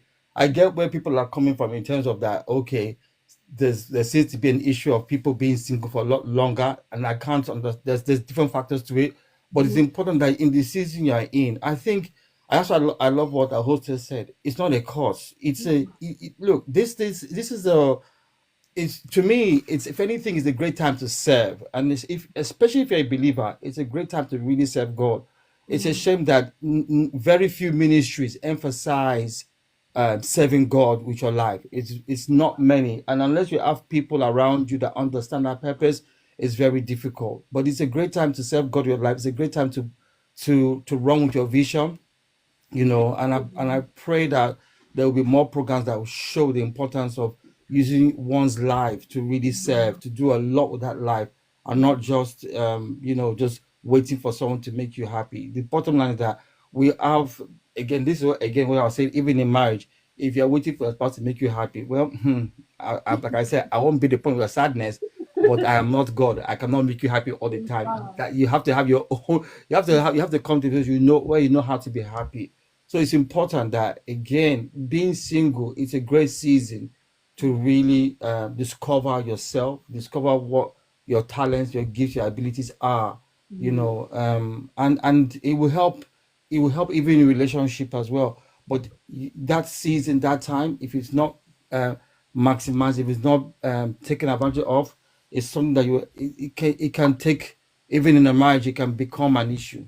So Yeah. it's very important that one makes it a priority while they are not married to Yeah. do the work. And another thing I think is I wanted to stress is important to be part of a community. Oh, I very think much. especially here in the Western world, we don't recognize the value of community. Yeah. Just because you're single does not mean you have to be on your own. invest in people, invest in relationships, invest in, there's charities. I remember, before I got married, I was involved in homeless charity. I was involved in soup kitchens. When and I think the last big one, that was the one that's actually helped me in terms of even raising my first son. I was involved with the elderly. This thing, it was called befriending. It was in Southwark, and it was a it was a great season of my life where, I was working with elderly people and just befriending them. I had to do a course on Alzheimer. I had to do a course on dementia. I had to do a course on budgeting, helping them to understand how to budget, how to do their get legal people to do their wills and everything. It was a fantastic season, and it was a charity, and I will never forget that season. So it's a great time to be invested in our life, and you get to meet a lot of people. You get to meet a lot of people, So yeah, it's a good time. It's a good time. Don't just sit at home and be waiting. Go out and do something. Be invested in people, in things, in projects. Do things that will build your community around you. And I'll tell you, you're not going to be so, I have to be married. I have to be married to be. No, that community will help in that area, and as well as your work with God is so important. So I think I'll drop it with that one. Thank you. Thank you. So keep busy and have purpose. You can have purpose in all seasons. All seasons you can have purpose. So there's no reason to stop us. Okay. I just remember this verse that says, "My people perish because they lack knowledge." Yes, they do. But now you are giving us the knowledge that we need. That when you're wherever season you're in, whether single, especially single, I think, like you said, it's the foundation that you need as a human being. Without that extra responsibility for another person. Yeah. I mean, when would you ever get that time back? That's the thing. You never get that time back. So I just think when Leslie was just talking, I remember how before I used to travel. I used to have this job where we used to travel everywhere, like all of London. And I would even like a job. I would if someone offered me a job abroad, I would take it. But now, if someone offered me a job now, I'll be thinking, distance, kids. You be- Oh my God! You're like, God, why? I'll be thinking, I think the answer is no, sorry. When reality dawns on you that once upon a time you could just up and go, but Up and go, Well, you can't do that anymore because you've laid your foundation. So once you've laid your foundation, you can't move. That's it. Okay, so I think I'm going to next. We've got Minister. I can't see the full name. How do I even get this thing to open up sometimes? Minister Sarah. Minister Sarah. Okay. Good evening, Minister Sarah. Good evening. Good evening. How are you? Okay, so I see that you have been single. Are you just talking about singleness or? Yeah, being single. Is choosing to be a single person a bad thing? No, I don't think that it's a bad thing to choose to be single. Because I'm single right now, Oh. and it's been pretty good so far. It's only been 2 years in the making. Oh. But what I would say that is different from when I had a mate, it was a little bit more challenging because see, your life is not your own. I mean, if you're a person like me, when I share my life with someone, I care about their needs. I care about what makes them happy, what makes them sad, how I'm to act around them, things like that. And so you're always kind of like on your P's and Q's, stepping on needles from time to time. And then there are some times when you are happy to be with that person because you can share different moments, with that person that, you wouldn't necessarily be able to do alone. Or you can do alone, like how the lady said, you can go away by yourself and go on spending spree or just spend some time in a hotel or just visit different countries. But if you're with a person that you like very much, sometimes it's better. But I've noticed that sometimes you do get into arguments because let's just say someone is saying, well, I want to be in a hotel like this. And you're saying, but by the time we spend for this, it wouldn't be any money for this. And, but when it's you can make your own decision, whether you want to upgrade or go in something that is cheap and use the rest of your money to splurge on you, or whether you want to take the kids with you or whether you want to go alone. You don't have anybody to look back at. You don't have anybody constantly over your back. Yeah. And then for me in my singleness, what makes it so relaxing and make me more happy, and people around me have noticed it. Like they're like, Sarah, you're smiling more, you feel more freer. If you're in a relationship with someone and you feel as though you're not the only one, or you feel like you're being cheated on, you're being lied to, something is, sometimes they ghost you, sometimes they want to be calling you 24/7, and all of that. Like it could play on your mental, but when you are free of that person, it's like, I mean, I miss you, but dealing with all the stress. Yeah, it's like a sense of deep breath. And when you exhale, it's like, whew, thank you, Lord. Hallelujah. And so I think I don't know how long I'll be feeling this way, but being single is not a curse because, like Paul said, he chose that path, to be single. Yeah. But he still spoke to persons that were married and told them what marriage is all about, and all of that. Now, some people don't look at it as a gift from God because they see that from the beginning, God created just Adam, if they would notice. And Adam was about his business, just doing whatever. And if we really take note, while he was actively working, like the lady said, if you can find your purpose, you can find what it is you want to achieve in life without anybody telling you whether that's good or bad for you, or you ain't gonna do it, you're just motivating yourself. You're gonna press to it and you're gonna get it done. But if you have someone, sometimes they might not be on board. And so here it is in Genesis, we find that God created Adam and he placed him there. Adam was about his business, doing everything, but it was God who literally looked down and said, just right. He was so busy. Yeah, he is so busy. Gaming and Yeah. And so God looked down and he said, I have made a mate for everyone except for Adam. And so he made Eve, and when Adam saw her, he was like, wow, I'm gonna call her wow woman, and that made him happy. But then what happened? There was jealousy in the garden. There was disobedience there after that. Not saying that in all cases that happens, but I'm just trying to show an illustration that as long as you have God in your singleness, you devote yourself to him and fully serving God without any distractions.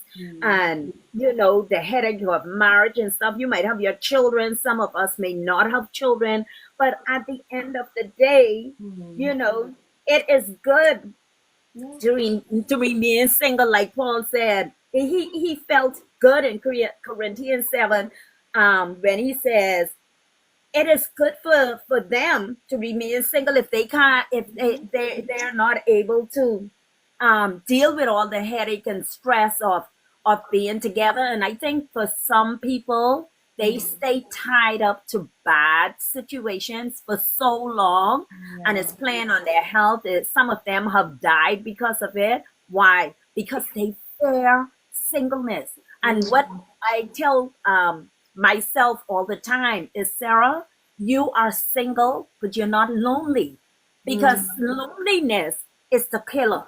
When you feel isolated and you feel like there's no one around you, but you can make a community of friends, you can make a community of being with your other family, like your sisters and brothers, your mother, your father. You can fill in those gaps with something else. Your children, you can spend more time with your children, you can play games with your children, you can go on vacation with your children, with your family and whatever. So it isn't like that mate is so much more special, or makes you feel less lonely, because some people, they, excuse me, they are in marriages and they still saying, and I feel so alone because he always working, or he always out, or mostly it's the women, he doesn't spend time with me, and so they're feeling lonely. And what happens too is that type of loneliness hurts so deeply, because it's not that they want to be lonely, it's that the man isolates them. Because when I was married to my ex-husband, he didn't want me to work.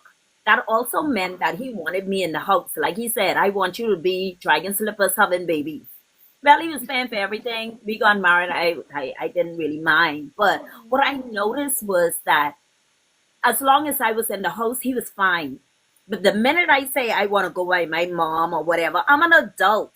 It was like always a problem. Or you're going to cause them to put things in your head. And, I need to go outside and feel the sunshine, go on the beach or something like that. I'm in the Bahamas. And why would I want to just stay in the house? And there's the beautiful outdoors. But, some men are like that. And that is what makes some people who are in marriages feel lonely. So I think, to sum it all up, singleness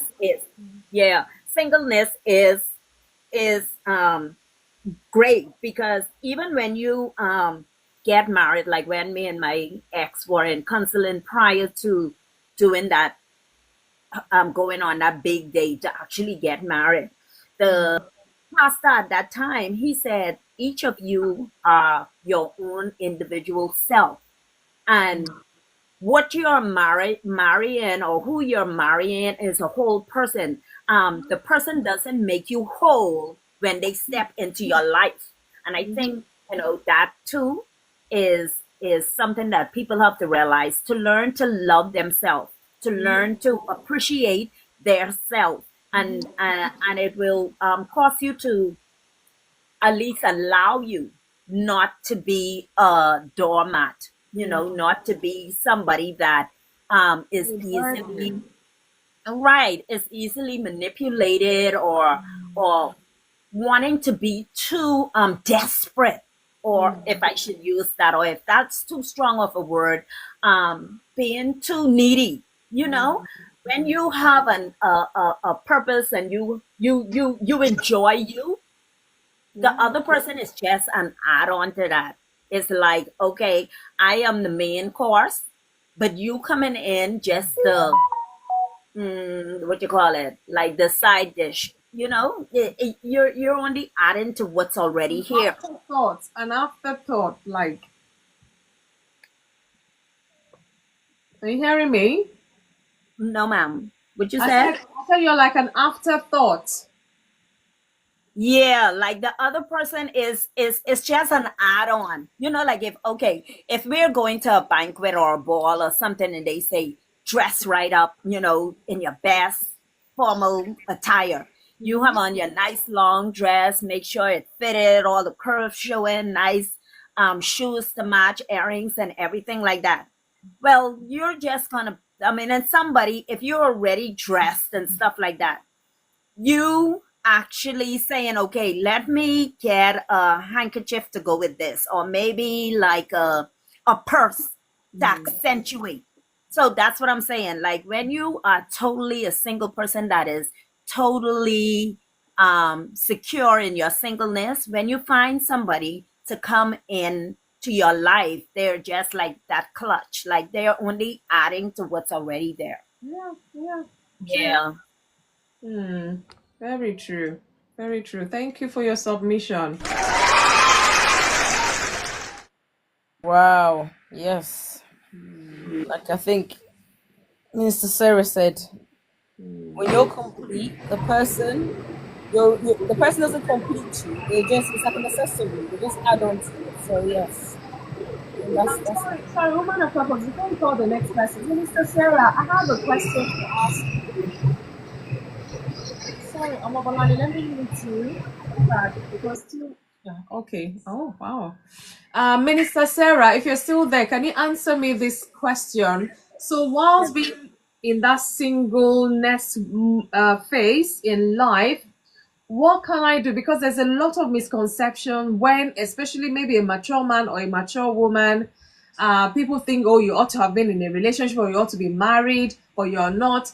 There's certain misconceptions, like, for example, if a woman is of certain age and they hear she's single, either they look at her, this person must be wayward, or this person must be lonely, or all these misconceptions. So if I'm a single person and I'm mature and I just find myself in this singleness, what can I do for me to make me happy and not hear all of this misconception and start overthinking about it and thinking me being single now, oh my God, is the end of the world? What can I do? Or what change my perception about this if you can? Okay. Like I said, okay, I'll give an illustration of like what you said. If you are already feeling like, okay, I need to get married because people are convincing me that I should get married, then you are the one that is not sure in your singleness if that is exactly what you want. That's how I would look at it. Because for me, when I wanted to be married, I was like, without a shadow of a doubt, sorry, I'm getting married. And I went and I pursued that. I mean, I didn't go and say, okay, I'm trying to find a man or a mate, but I list off certain things that I want in a man. And I said, when that person come and I see these qualities in them, I'm going to be married. But when I wanted to be single, at least not really wanted to be single, but chose that, hey, Sarah, you are going to be 50 soon. I mean, I'm 55 now, but I made that decision from I was in my 40s. I said, you're with somebody now. They ain't look like they ready to put the ring on it. And you have already been in this situation for a number of years. You can do two things: continue the situation, or you can move along. So I said to myself, I'm married and dating. I mean, I'm not married and dating. I'm saved and dating. I also am saved and getting myself into problems with this dating situation that can't lead to marriage, or this person that is dragging their foot. So I don't really want to step out of this relationship to be in another relationship, and then that don't work. Then in another relationship, I don't do that. I don't like the dating scene. I either date intentionally or I don't date at all. So I told myself what I'm going to do. I gave myself, not him. I never had a discussion with him and said, okay, when I reach a certain age, you could forget about me. No. I said, at this age, this is what I'm going to do. I am going to rededicate my life to the Lord fully. I'm going to leave this person alone because they are not making any sense right now. I said, Sarah, it's going to hurt. You're going to cry. If you have to delete that number, if you have to move to a different country, whatever it takes, honey, and that's me self-talking, you're going to have to do that. Because at the end of the day, do you want to be 20 years doing this foolishness, 30 years doing this foolishness? And if you get married to this person, if they're still doing whatever they are doing that is causing you to drag your foot on moving forward, does that make any sense? And that's what I told myself. So when my pastor came to me and he was like, the Lord is telling me that you have the gift of ministry and you need to come to the fold and be a minister. I said, no, I don't want to be a minister. I want to be a minister's wife. he was Really? he was yes, if you talk to my pastor right now, that's what I told him. I said, but I am not just picking up anybody because at the end of the day, I know how to try the spirit with the spirit. I know how to discern people, and I'm not just marrying anybody. And there isn't going to be no anyone that's going to prophet lie to me and tell me that this is my mate because I have enough sense to know when God joins two people together, the spirit is going to bear witness. God is going to get grace that relationship.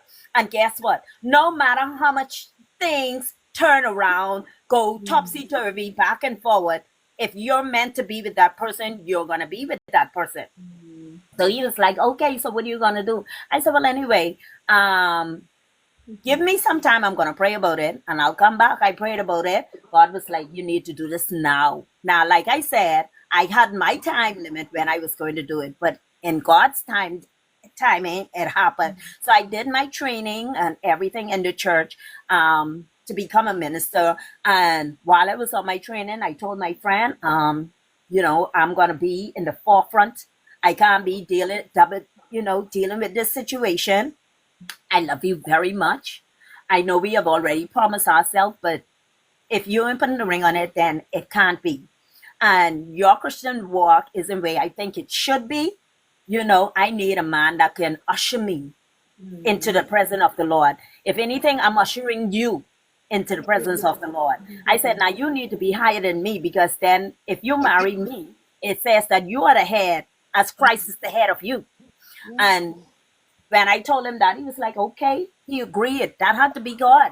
And so I did, like I said, I did my ministry and I gave rededicated my life. And from then, I haven't felt anything. When I tell you, God has taken all of that away. And yes, I still love him. Yes, we still talk as friends. But at the end of the day, I know what is more important to me. My walk with God, my relationship with him.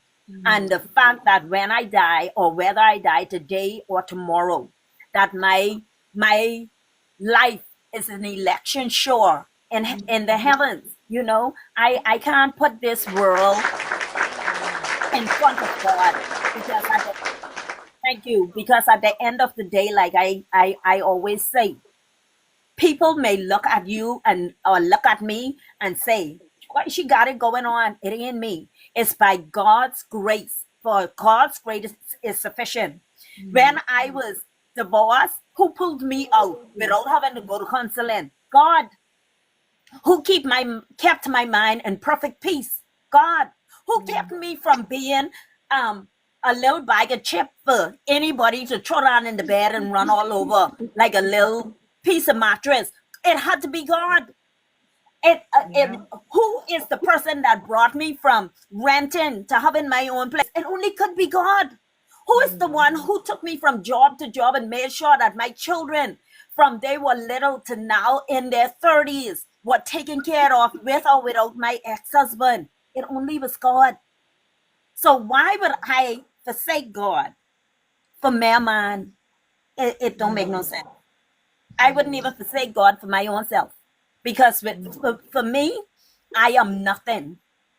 He said, even our righteousness is as filthy rags before him. Even our most daintiest good that we can do is like nothing to God. Why? Because we can't outgive God. We can't outbless God. We can't be more than God. And so I leave it at his throne. And guess what?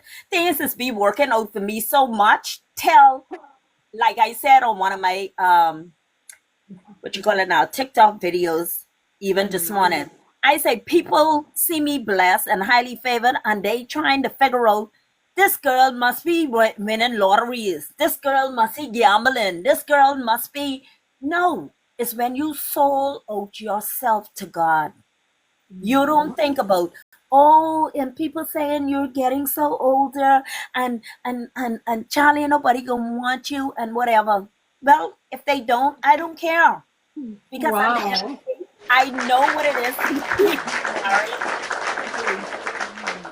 I know what it is also to be divorced. I know what it is to be in a strong relationship. I also know what it is to be in a weak one. I know what it is to be without, and I know what it is, to just rest in God. So that's what I would say to anyone. Don't let anybody to Pressurize. push you to do anything, right? And don't let yourself tell you. Think positive. Like I told the kids in Sunday school yesterday, you tell yourself, what if it's too hard? I'm going to push through. What if it's too rough? I'm going to push through. What if it's too tough? I'm still going to push through. And what if they say you're not good enough? That's their business. I am more than a conqueror through Christ who strengthened me. I am a royal priesthood. I just had to tell myself that on the road because my little girl daddy made me so upset this morning. I said, something, Sarah? Don't think about it. Don't let him take your peace away from you, girl. And I started telling myself, if they tell me that they don't want me and I'm rejected, well, I said that God does not reject me. I start to speak to myself daily. I said, okay, he is saying I'm not that beautiful. Well, I'm beautiful in God's sight. He said that he made all things beautiful in his own time. I have to encourage yourself in the Lord. Encourage yourself in the Lord. And guess what? If you want to get married, you pray. Lord, this is what I want. This is the man that I desire. And I'm not going to choose anything less. And when he comes, I want you to let me know that this is the one. And just wait. It says, wait on the Lord. Some of us, we don't have patience to wait. And my name is Sarah. Well, Sarah in the Bible had a child when she was in the 90s. I don't think that no age is too late or too old to get whatever you want or to start a relationship if that's what you want. But if you're somebody that doesn't want a relationship with anybody, like a girlfriend, boyfriend type thing or married, I see you. you're still special in God's eyes. Did Jesus get married? Jesus didn't get married. And he still did the will of the Father. Yeah, true. Yeah. Thank you. Wow. Amazing. Woman of purpose. Wow. Yeah. We went to church, we went to everywhere. Amazing. Some real life lessons. Thank you so much for sharing. That's amazing and encouraging. So, I'm just thinking our sister, if she's back on now. Let's see if she can. Yeah, Omabanale is back. Yeah, she's back. Good Let's to see you. if she's ready to talk. Okay. Yes, I am. Yeah, no, she heard. I'm back. Hi. Good. Hi. Goodness. I'm so sorry for the noise. No, I'm it's at okay. work. It's okay. Thank you for joining, even though you're at work. You're Yeah. multitasking. I know. We appreciate it.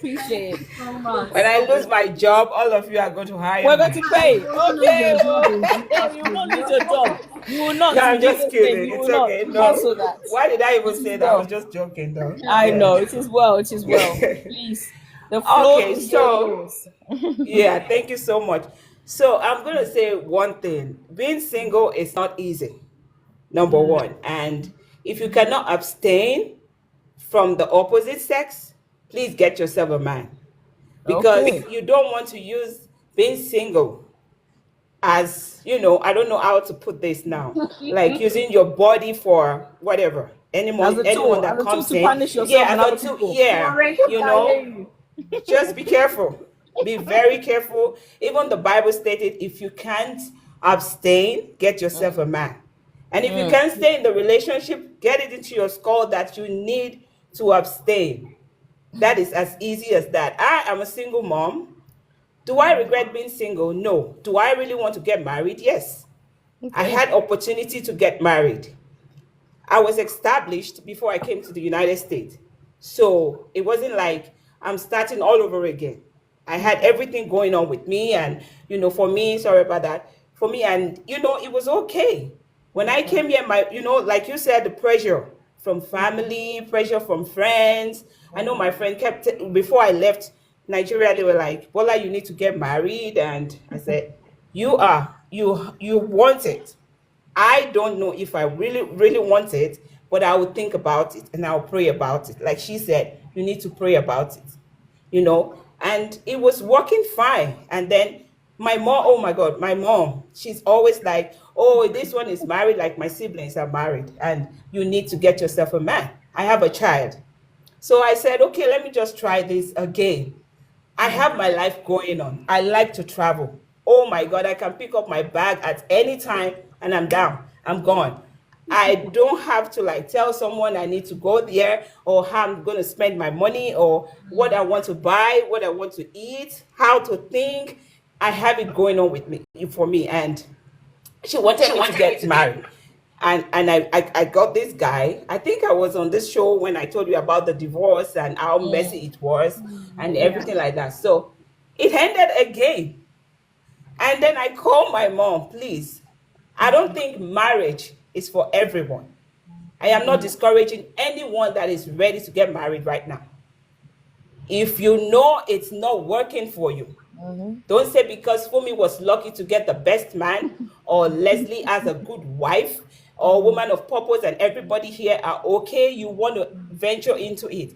You need to work harder on yourself and be able to take whatever that it entails. So I wanted, I was enjoying my singleness and everything was working fine. And then I met this guy, he already had kids, and then I can't. I don't want to live in a lie. I want to enjoy this relationship. My mom and my dad, they married for over 50 years before my dad passed away. So it was like, I think it's echo. I think I'm talking back to myself. Are you hearing me? Somebody Okay. And okay, so I like, okay, if they can do it, that's what my mom used to say. If your dad and I can make it that far, it's not as if we don't have our ups and downs, but it just worked for us. I said, Mom, if my sisters are okay with it, I don't think I want to do it. I can't live a lie. The only thing I can't live on is just this lie. I can't. Even apart from marriage, if I have a friend who lies too much, I can't. I'm going to tell you that I can't just stay with somebody who can, say yes, and you want to stick with your yes. You say no, and then the next minute you want to say no, it's yes. I can't. And if that's the case, I think I just have to walk away. Have I been living my life pretty well? Yeah. I'm back to myself. I don't have to worry about anything anymore. I don't have to be afraid of anything anymore. I don't have to think for two people anymore. The only thing I think about now is my child and my mom, and then probably people around me that needs help, that I need to help out and everything like that. I have my life to live. I am very happy with myself. I'm not going to pretend that I'm not. I am very, very, very satisfied with myself. And I don't know if I want to do it again. It's not that I don't know. I don't want to do it again. I don't want to do it again. Oh, wow. Because I'm just going to say the truth. I'm not going to pretend about it. It's not as if I don't have suitors that comes to me, but I tell them to their face that I can't. Okay, fine. For me, let's be sincere. You've met your husband you've been together for 26 years. Well, that is somebody you can close your eyes. Close your eyes, like you can speak anything about him, even when he's not there. Yeah. Now I am going to start all over again. I have to study who this person is. Is he stingy? Can he spend his money? Does he want to travel with me? It's a lot. You're saying you're not willing to put in the work. That's what you're saying. I don't think No, it's not about being old. It's about me having a good life with myself. I don't want trouble. I want peace. How am I sure? You're not open. You're not open to it. You've closed the door. I don't know whether you're helping the singles now. You see now? No. Like I said, if you can't abstain, get a man. If you are somebody like me that my heart is like stone right now, I'm sorry for the guys that are listening to this. I don't hate you guys. I love you guys. I have brothers that are very good at it. They love themselves, they love their wife. But for me, I don't want to try again. So how many times am I going to do this? People listening to me will be like, is she crazy? I'm not. No, you're not. I don't want to be. No, because people will be like, why is she talking like this? As I love guys. I love my brothers. I have friends that are guys that are married. Some of them just make mockery of me, like, Bola, you think? I said no, and in honesty, I don't, because with the moment you start it, you're not going to finish it. The moment you start it, you keep thinking. Right now, I don't have anything in my head right now concerning any guy. I eat whatever I want to eat. In this season. Yes. You don't know about It's the gonna next season. No, you'll be able to stop saying that. Don't be like my mom right now, please. I have. You see now? No, you know what? I understand what you're saying. I have friends that feel the same way that you do. And I can Okay. so I understand where you're coming from. It's real. People feel the way you do, and it's fine. Yeah, it is. You just have to live your life, do whatever you want to do. Now I travel area, I want to travel, I spend my money. I don't have to like put a call through to, I found this bag that I need to buy. Can I? No. I go into the store, I get it, and if I don't use it, it's still there. It's my money. I don't have to give account for it. I'm sorry for saying this. Marriage is sweet because I experienced marriage in my own. My mom and my dad love each other so much until he passed away, and we love them. But if it's working for my siblings and it's not working for me, I don't have to force it. No. Because I am the one that is going to suffer for it. They're not going to suffer for it. I am the one that is going to come back nagging and talking about it every time. Am I a good woman? I would say for myself that I am. But maybe it's not just for me. I don't think it's for everyone. Because you have the perfect one does not mean somebody is going to have the perfect one. It's not like we're not doing it the right way. It's just that it's not working for us. And we just think about yourself first. Love yourself first before you can love any other person. If you don't love yourself first, if you're not comfortable about yourself first, there's no way you're going to be comfortable about somebody else. And if you feel that you're comfortable as a single person, stay single. Even as a guy, don't force it. Do not force it. I see marriages that you see on the internet pretending like they are fine, and at the end of the day, when they back into the house, they're just mess, and you feel like, why do I even want? That's why you see a lot of people are scared of getting into a relationship now, because like me, anybody that wants to get me now, I have another foresight. I need a guy who can speak the truth. Supposing I don't know everything about this guy, it's going to really hurt me. Like, I've already made up my mind to be this person, and it's coming to make me feel like I don't want to, so I don't want to hurt nobody, and I don't want to hurt myself.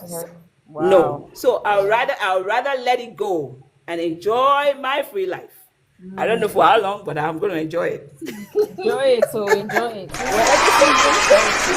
Whatever season you're in, enjoy it. That's what we say. Enjoy it. Part of you about this question. Is choosing to be a single person a bad thing? It is not. Obolale has said it's not a bad thing. It's not. It's She's not rocking it. Wow. Rocking Wow. it. Thank you so much. Thank you so much. Wow. Okay. Let's pipe down. Let me bring my puzzle. I think. Okay, bring your puzzle. What's the puzzle? Yes, so you help me type it in because I don't want to start messing the thing. So I hope it's not one of those tongue twisters. calm down, God Leslie, please don't go away now. We're going to disappear. I'm not going anywhere. Don't worry. I'm still here. Okay. My a question. few more my minutes. puzzle today. Oh, illuminate mine. I see you. Thank you for joining. Thank you for liking and sharing. I have to thank our sister Omobalanle for what she dropped to. Now revelation. That's all I can say. Bomb nuggets for for being single. Wow. In fact. No, that's And of course, Minister Sarah as well. Wow. But we're still waiting for Edda Debbie. We're still waiting for Edda Debbie to she's drop. gonna come. She's last. She always likes to come last. I And drop don't know. her last I nugget and see then our drop the two mic. spaces. Guys, send your requests. Come and let us talk about these things. This hard truth we're hearing. At least thank God it's not only me that is talking.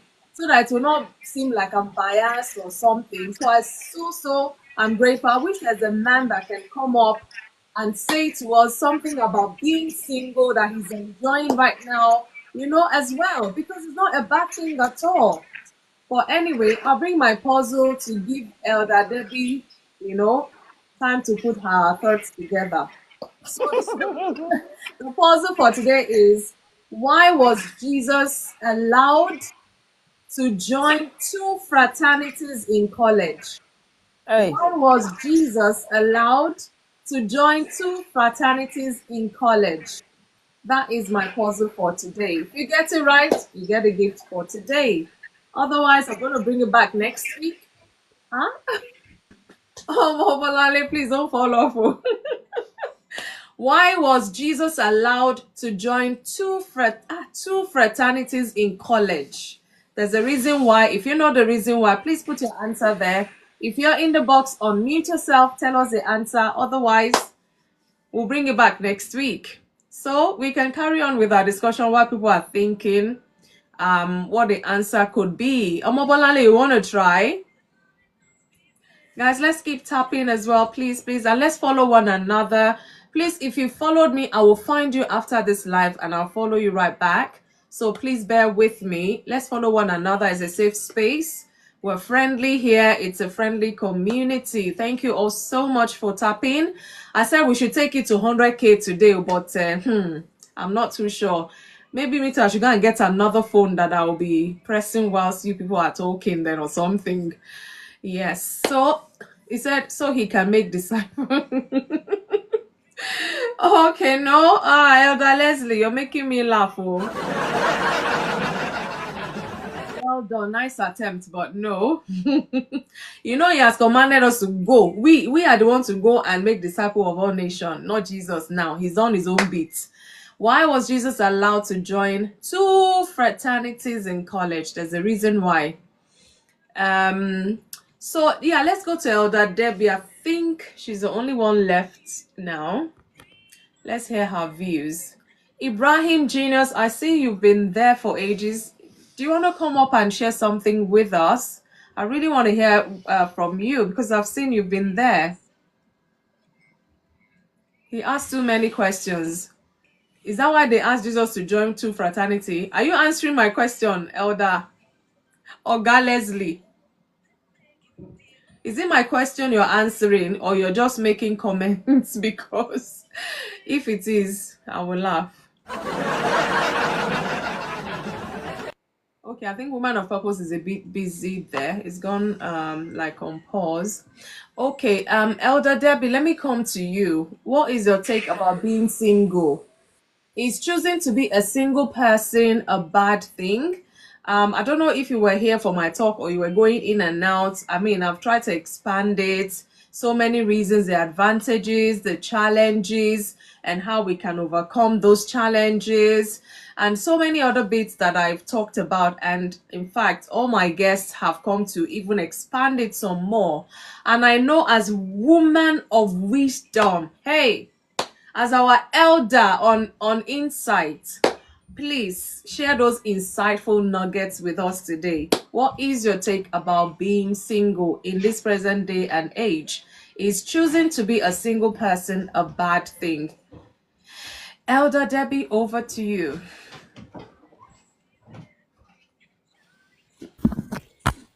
Good evening, ma. Good evening, ma'am. Let me kneel down for you. Good My evening, table. everybody. Good evening. I don't know who ask you. Good evening, woman of purpose. Elder. Good evening, Minister Sarah, Lady Omobolanle, President General of the Elder. Good evening, Oh, now, sir. wow. I have to clap for you with that introduction and greetings. Ah, I have to greet my elder. I hear you. I hope your day Okay. has been good. The day was okay. It ended up being productive, so all glory to God. Thank God for that. Okay, we are talking about being single. Okay, you said what was the question again? Let me come back. Is choosing to be a single person a bad thing?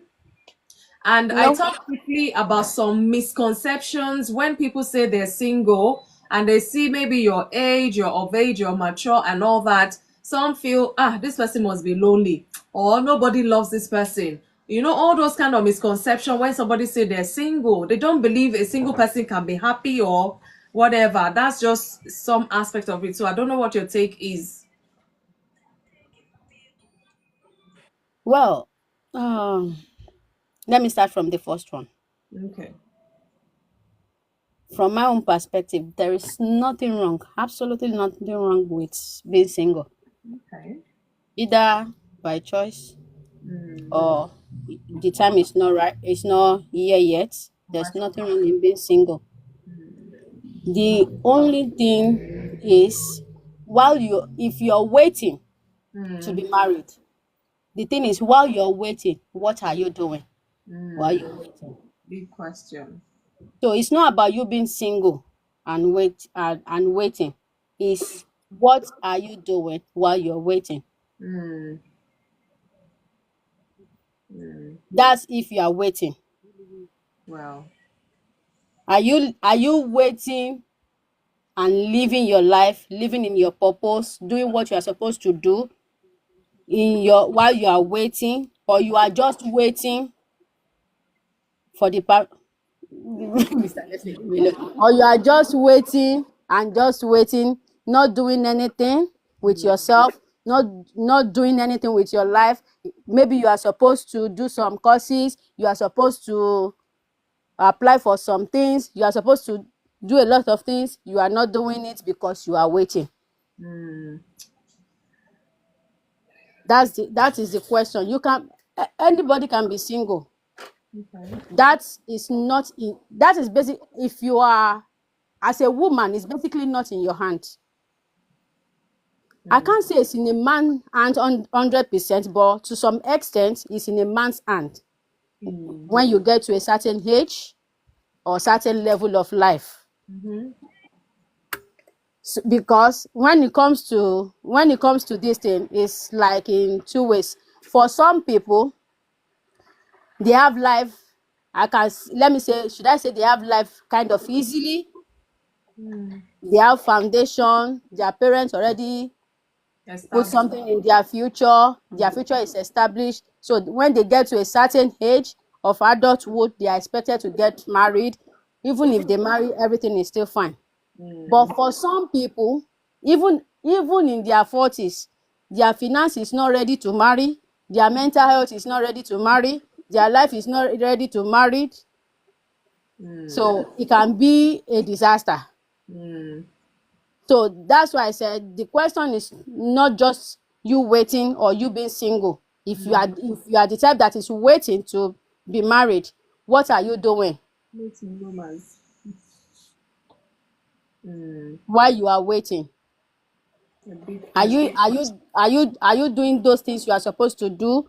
Are you living your purpose, or you are just waiting? That's the thing. So there's nothing wrong in being single. There's absolutely nothing wrong in being single. There's nowhere in the Bible that says, "And thou shalt be married, and thou shalt enter the kingdom of God." And there's nowhere in the Bible that says, "Thou shalt be single, and thou shalt be enter the kingdom of God." So either you marry or you don't marry. It does not concern God. It's a choice that you want to be married. Then when you now choose to be married, you now pray to God to help you, direct you. God will not choose the person for you anyways. He will direct you where the person will pass. God can bring the person through your road and you decide to be blind, deaf, and dumb, not see the person. It's still your choice. Heaven will not hold it against you. The only thing they will ask you when you get to heaven is, the life I gave you, how did you live it? Now, for those of us that I can't say much for somebody that have decided not to marry if it's by choice. But for those of us that wants to be married, while you are waiting, what are you doing? As a woman, let me talk from a woman's perspective. I would say little from the man's perspective. As a woman, how are you keeping your mind and your health? Same applies to the man too. Your finance, are you working on it? Your look, are you working on it? Your everything, are you working on it? Are you waiting for that man to come and teach you how to pray when you are born a Christian? I get that the man is the head of the house, but at the same time, are you not the neck if he is the head? Are you studying the kind of man you even want? Are you studying the kind, there is different level to life. If you want, for the kind of person I want to marry now, I'm praying for God to bring to me. I am every day looking on Instagram, on every social media, how they live their life. Are you even studying to show yourself approved, a workman who is not to be ashamed? Self-polishing, self-development, mental development, spiritual growth, everything you need to do. Are you doing all that, or you are just waiting and you are just praying? You want to be a mother. Are you reading books? This is part of questions I ask single girls like me. Are you reading books? There are different aspects to sex. To life. Sex is part of it. Are you reading books about it? Are you reading books about home? Are you reading books about everything? Are you studying, or you are just waiting?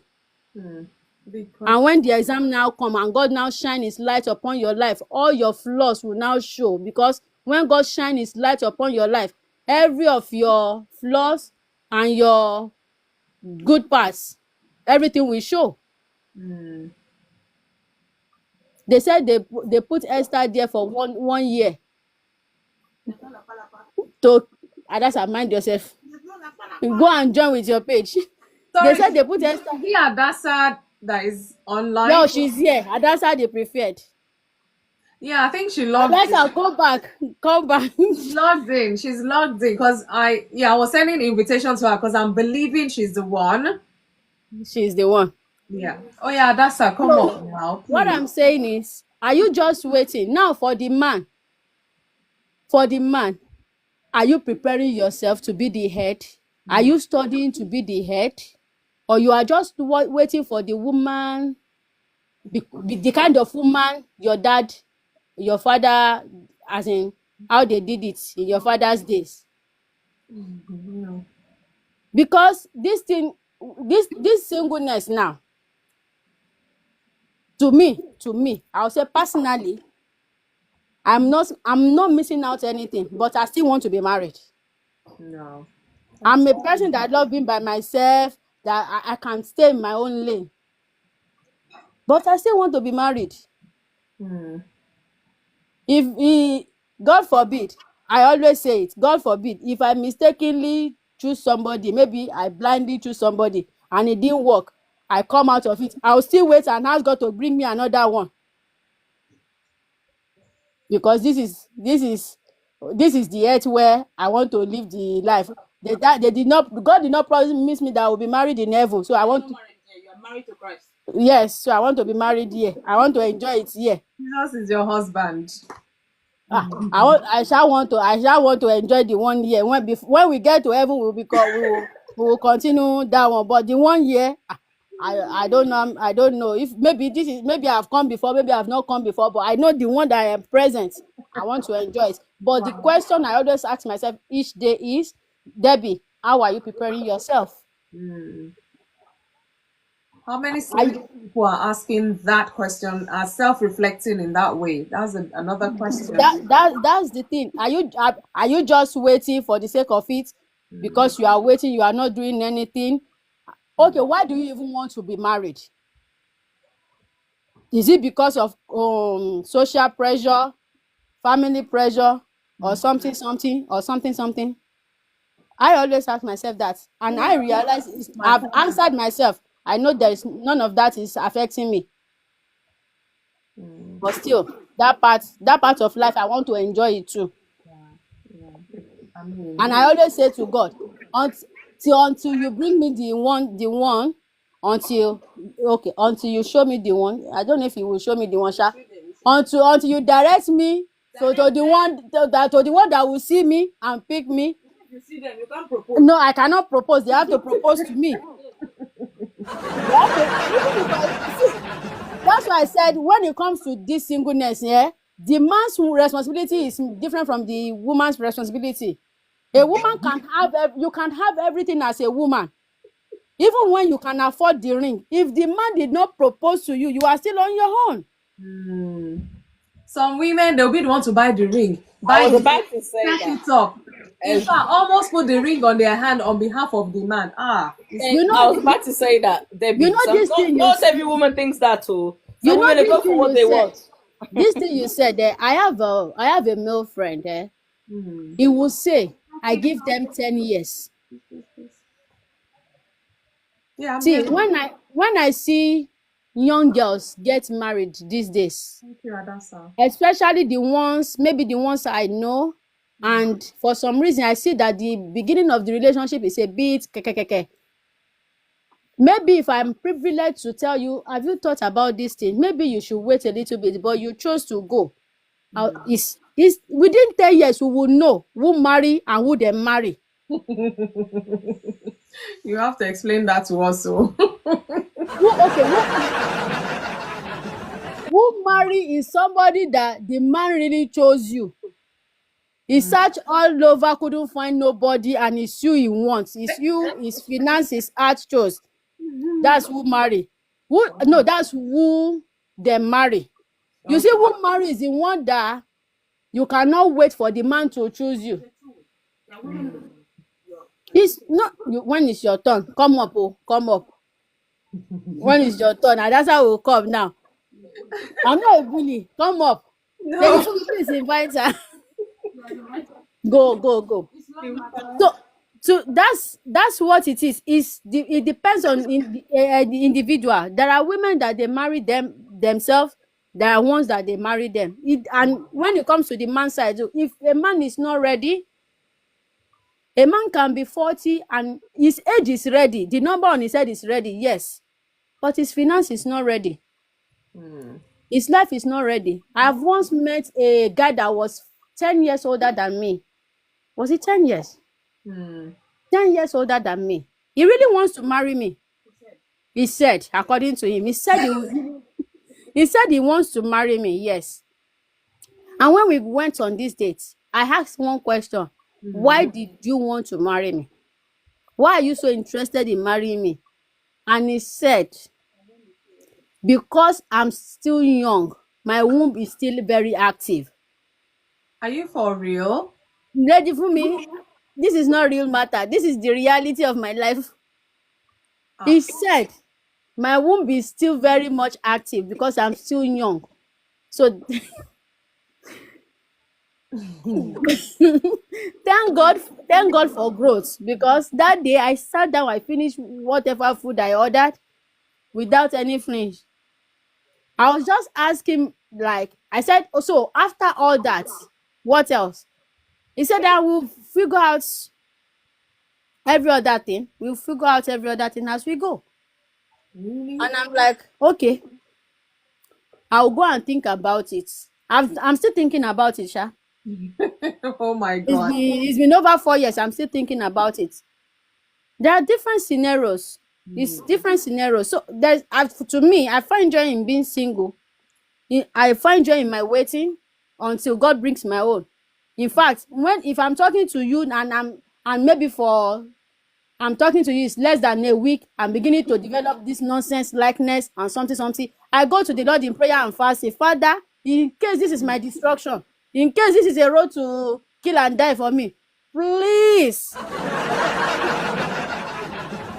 Please. They will not use laugh and wound somebody tonight, though. They will not use laugh and wound me tonight. It's true. See, I have worked so much on my spiritual life.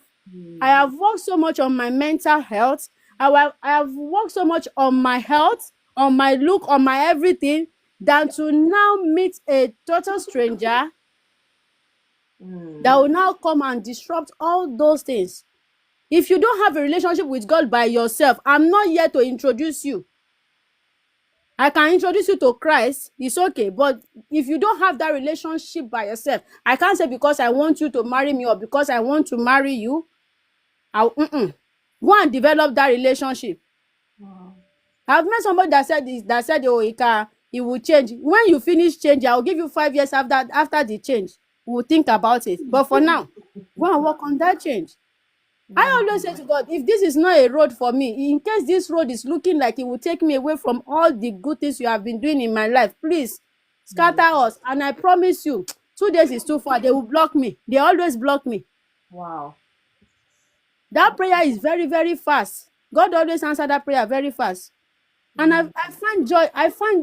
See, the cocoa of this matter is, as a single person, a man or a woman, know yourself.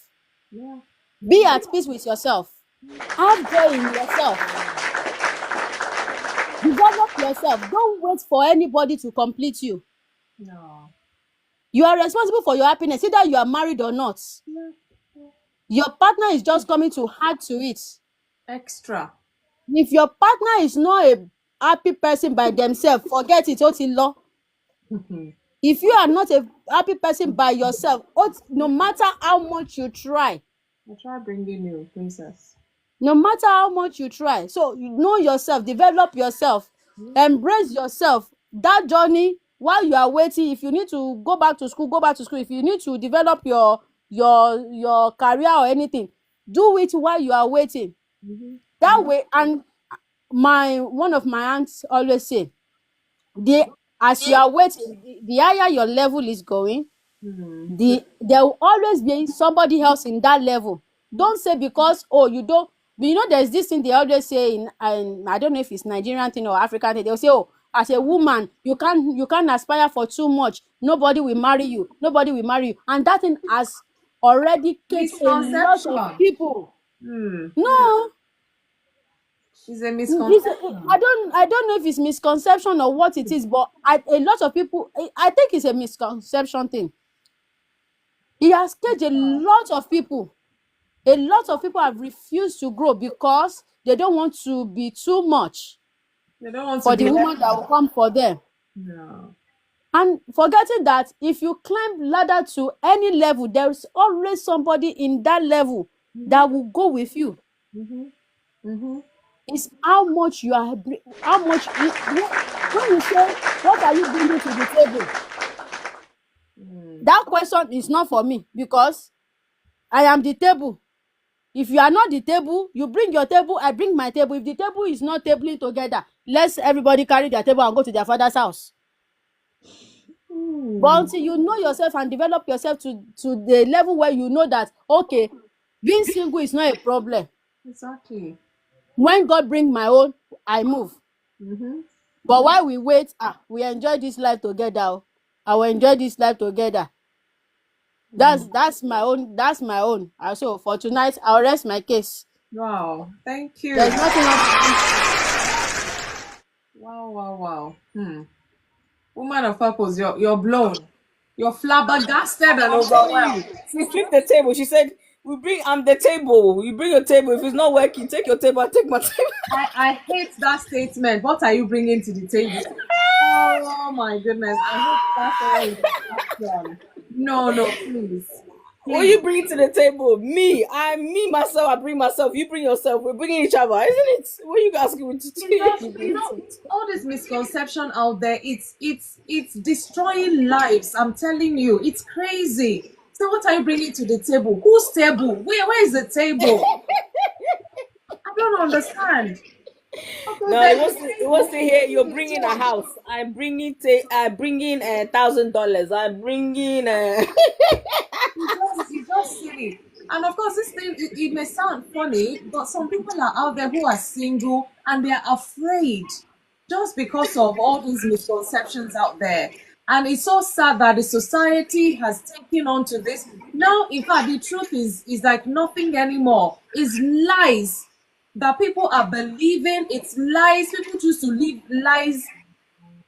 Let me not talk, please. Kobe said this. Yeah, it's true. It's not right to ask that question because in a relationship, you bring yourselves.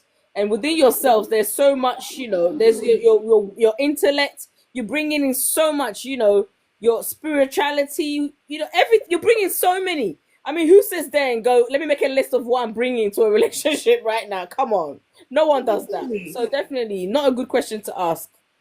It's not a good question to ask. Yes, but what can we do? So this is the thing about this new society that we're going into. Anyway. We can't afford to be quiet. That's all I know. That's why we're here.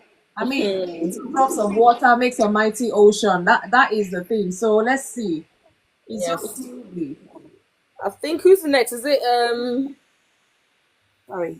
Before you go on, while Yes. you're on that Go topic, on. I just don't want to lose my frame of thought. Um, I've never had anyone that I've dated ask me what I'm bringing to the table, nor have I asked anyone what they can bring to the table. But I've been hearing that of lately, especially on TikTok. And I feel as though men or women, and it seems like it's mostly the men. So I feel as though if they're asking that, it makes me wonder in my mind if he is stable enough, because like back in the day, yes, is he stable enough to have a wife? Big question Because that nobody back in seems to the be day, asking. yes, I'm 55. Back in the day, when men propose to a woman, even if a man loves you and he wasn't prepared to marry you, like another lady said, and he was working on getting his finances together and stuff, he will court you appropriately, meaning that he's not asking you what you're bringing to the table. He's going to lay down what he has on the table. Now, I am in this job, but I'm pursuing to go on to a higher paying job or to start my own business because I want to be able to put you in a house. I want to be able to provide for you and whatever seeds or children you're bringing for me. That's how it used to be. But it seems like nowadays the men are looking at the women to now bring this to the table, which is quite wrong. Because, and then even with dating, the fastest way to get me to block you, stop you, and don't even talk to you again is for you to be asking me about my place that you don't know how I got. You want me, even if I say, okay, I will meet you somewhere, you want to see what I'm driving. Hey, wait a minute, you did not pay for that. You don't need to be getting up and how much I have or how much I don't have. You don't need to know my bank account or whatever, because I always felt as though the man means that he is already made an exceptional place for the woman's need. If you're not doing that, then why am I calling you the man? If I'm bringing half to the table and you bringing half to the table, it's a friendship or a partnership. But if you are the man and you said you want to be the head of the home, how could you be the head of the home if I paid for almost everything, or you're going to come and move in with me? Then I'm the head of the home. And you're going to be my puppy, because at the end of the day, it's what I said. I know it's This funny. is so serious. Exactly. No, You know I what? Funny but serious, yeah. I can't do that. I know. I feel like when someone asks that question, it's like in their head they feel like women don't bring a lot to a relationship. That's the way I see it. For me, it's very offensive. And then why should that be a Can I say standard something, for every please? single woman out there? Oh my, you're welcome. Sorry, well, Hello, good hi. evening. Because I feel a lot of women have been saying a lot about Come, this. come, We've come been in, come praying in. for a man to come and Yes, share come in, and we'll something go with to us. the other people. Come, come. Okay, I hope I don't break the table with my state with what I'm gonna say. Right. The reason men ask what do you I don't ask it, by the way. Okay. The Okay, reason men sorry. ask what do you bring to the table is because things have evolved. Right. The role of a man and a woman in the home is so blurred these days. right? And a woman will say, "Oh, I want this man with six pack. This man needs to earn six-figure salary. This man needs to earn BMW. This man needs to drive BMW." They will say what they want, right? But at the same time, it's wrong for it's wrong for a man to say, "Oh, I want." I mean, society deems it as wrong for a man to say, "Oh, I want my woman to look like this," or you are being materialistic, or you are looking at the physical attributes only. You are being that. You are being that. So, I mean, it's so blurry here. I wouldn't say. I mean, in this day and age, you will have some women who will just decide, okay, some women, I don't want to have children. My body's my body. Yeah, we call them in UK, right? My body's my body. We have some women, oh, which is a fact, right? I've just coming back from work. I'm working, you are working. I can't cook. Yeah, it's their decision, right? And you have to respect it. You can't touch me. Though we are married, you can't touch me. I'm on the same bed with you. But if you do anything, as rape, sorry, you know what I mean? I don't want to say it, but yeah, yeah, exactly. So the road is just so blurred these days that some women don't know their responsibility to their husband. Yeah, gone are the days. Even in Nigeria now, like you wouldn't see any Igbo man that would go and bring a lady from Mbise, trained from a village, train her to university, train her to master's level because ladies are changing. Yeah, men are not even doing that these days. Even what I said, like responsibility of a woman to a man. Your definition will be different from a woman of Pierre's definition. Will be different from minister's definition. Will be different from Debbie's definition because you have different outlook to that.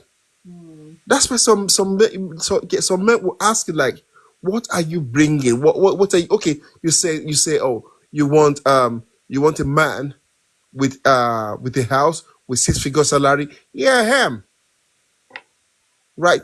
What do you? Okay, the other thing you are claiming you have is your front and the back. If it's the front and the back, I can always get it anywhere. But what qualities, what attribute, what mannerism have you got? Yeah, I feel sorry for men who I don't ask it, but I study. I watch someone. I through courtship, I get to know people that I know if they're going to add value to my life. Basically, yeah. So to answer your question, yeah, I mean the issue of table thing, yeah, because the world has evolved, the world has changed. Do you I know? mean, Sorry, my oh my, sorry to cut you. You see, the thing is the way that question is posed. Okay, let's look at it this way. Because for me, maybe because I'm a Libra person, I like to balance things. It will sound, what's the word, connecting if the man comes to say, "Look, I'm bringing A, B, C. What are you bringing?" Then I know, okay, you're bringing something. But don't just come and say, "Oh, what are you bringing to the table?" You haven't even said what you have brought to the table, and the no. woman will feel attacked. Like, hello. Before a lady will say yes, right? A lady has seen what the man is bringing to the table. Oh, see, can you not see what the woman too is bringing? No, no. The first thing, yeah, yeah. I mean, the first thing that attracts a man. I mean, the first thing that attracts a man, right, is a look. Okay. Yeah, is a look, but they don't know any other qualities. And a But lot of men that ask that, looks can be My deceiving. woman, yeah, Mr. My woman. yeah.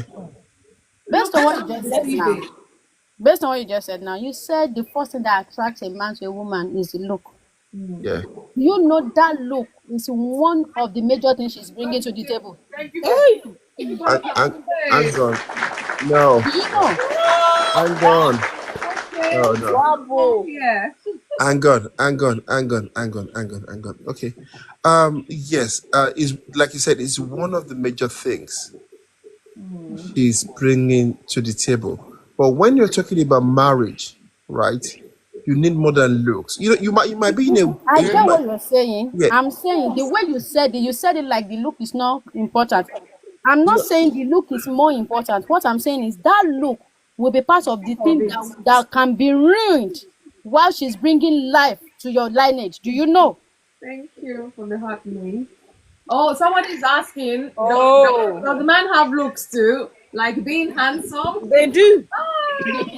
do. They Lady, bring handsome. They bring six men packs to have the table. looks. Six Men packs. have looks, but as we go on in life, Lady Fumi, Yes. for women that are here that have children, can you tell me this is how you were before you start having children? Don't look for my trouble, though. No, let's be real though. If your look is not important in on the table, because that look is not, you might look beautiful now after you finish having children, but your body, the stretch mark you develop, your insecurity you develop after the pregnancy and everything is part of what you are bringing to the table as a woman. I'm not saying the brain, the intellectual or intellectual, the whatever is not important. They are all important, but I'm saying as a woman by yourself, you are bringing something to the table.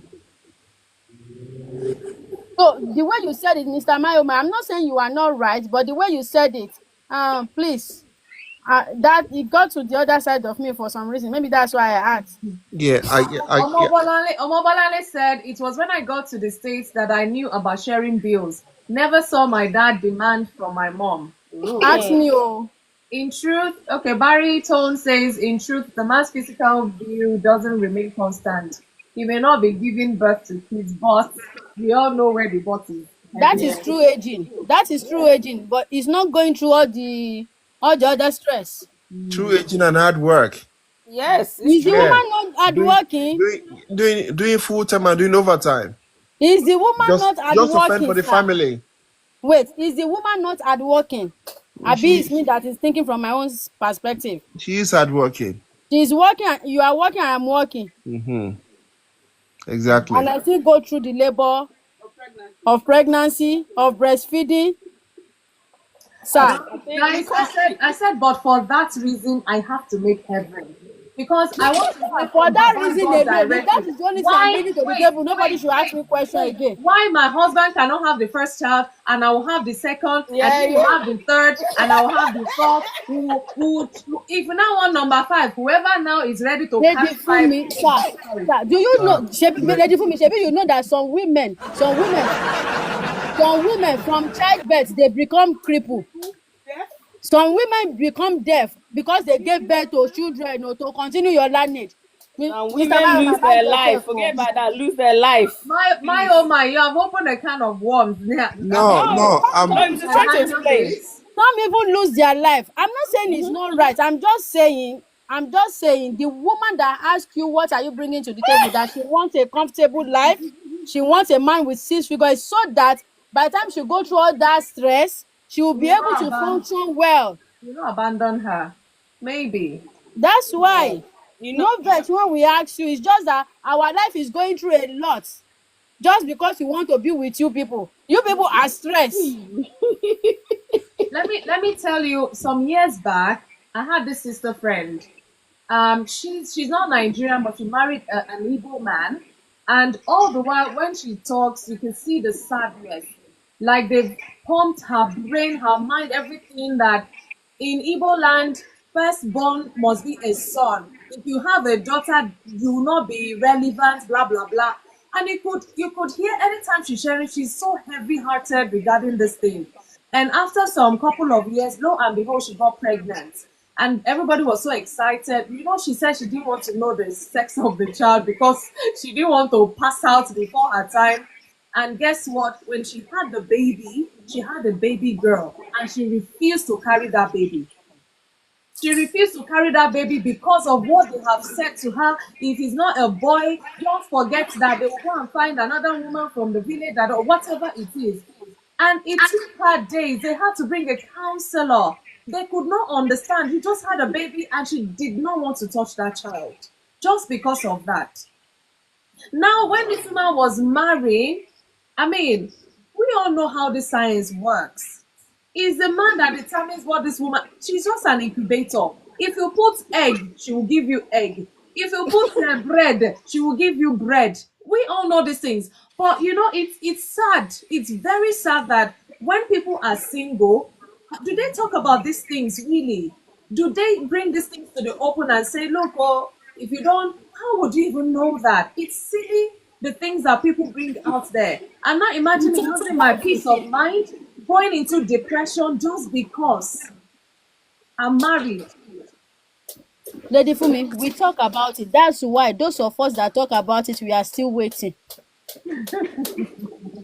It We is are not many that talk about it.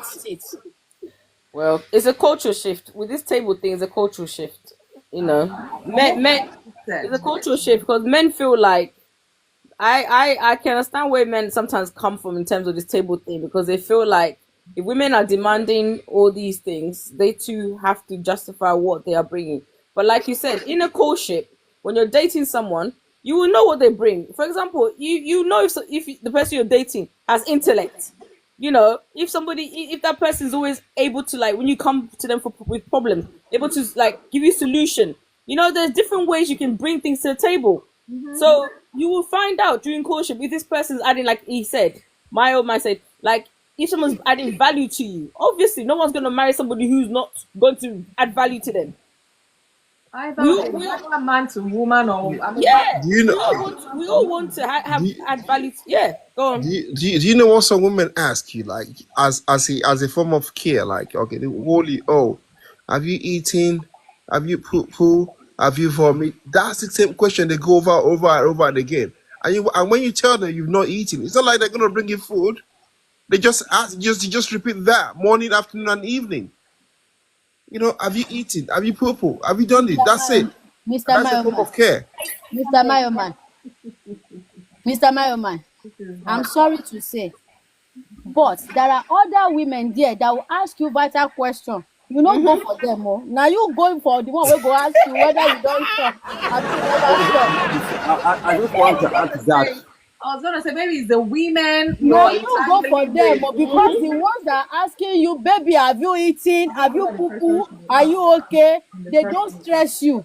They will not ask It's you true. whether you have done the courses, whether you have done the exam. They will not ask you They will not. if you've gone for the run you are supposed to run. You've gone to the gym. If they will not ask you because they don't want to stress you, and you don't like stress, you will rather go for them. They will submit to you. So Debbie. it's you that choose them, no I don't know whether vex. to You clap or to laugh. change your choosing table. You understand? Say something. Please. Yes. Um, okay, all this talk about bringing to the table, like most of you women said, I think a man doesn't even have to ask a woman what she's bringing to the table No. nowadays because, like one of you said, we both work, both are making money, both have dreams and ambitions and stuff like that. And all of those things you would find during your courtship. That's right. How many of us as women, like I said, with my ex-husband, he brought everything because that's the way that he was raised. I'm the provider, I'm the caretaker or whatever. Now you, like he used to say, you run whatever is in this home. That means you gotta keep it clean. You gotta make sure that you prepare my food on time. The money is dispersed where it's supposed to be. The bills are paid and blah blah blah. But after he left, the next person that I was in a relationship with for many years, his view on things was, um, because you are a place that is above where I am right now, could you help me? And I did that. But he ended up going and marrying somebody else. They broke up and we got back together again. And I'm like, okay, you learned from that you're looking for beauty and brains, like you said. But when it comes to nesting the home, she wasn't there yet. Okay, so we made back up again. And it made me feel like I'm not pouring anything into you that's money, finance, anything other than we are sharing time together. If I cook and you need something, you can get a plate of food. If you cook, I'll get a plate of food. We will share ideas. We will bounce ideas off each other. We will do like that. Encourage each other, spend time together, and whatever. Because he made me feel from doing that jump that, hey, my effort that I placed into you or my investment, I lost. I lost my investment because you took what I had to start whatever it is. Let's just say you were starting a business, but you allowed somebody to come into your business as a receptionist or a secretary or partner, and then you marry that person. But the person who actually got you started, you leave, kick them to the curb. So I think a lot of people are not with the 50-50, nor are they willing to join anybody that says what you bring to the table, because you're making yourself already to look like a scammer. Because, like I said, with my husband, my ex-husband, he never asked me what I bring to the table, because what I brought to the table was being a woman, was being soft and gentle, was being somebody that can make a home, somebody that was godly, and somebody that he can trust and build a family and a future with. And the rest, God will deal with that.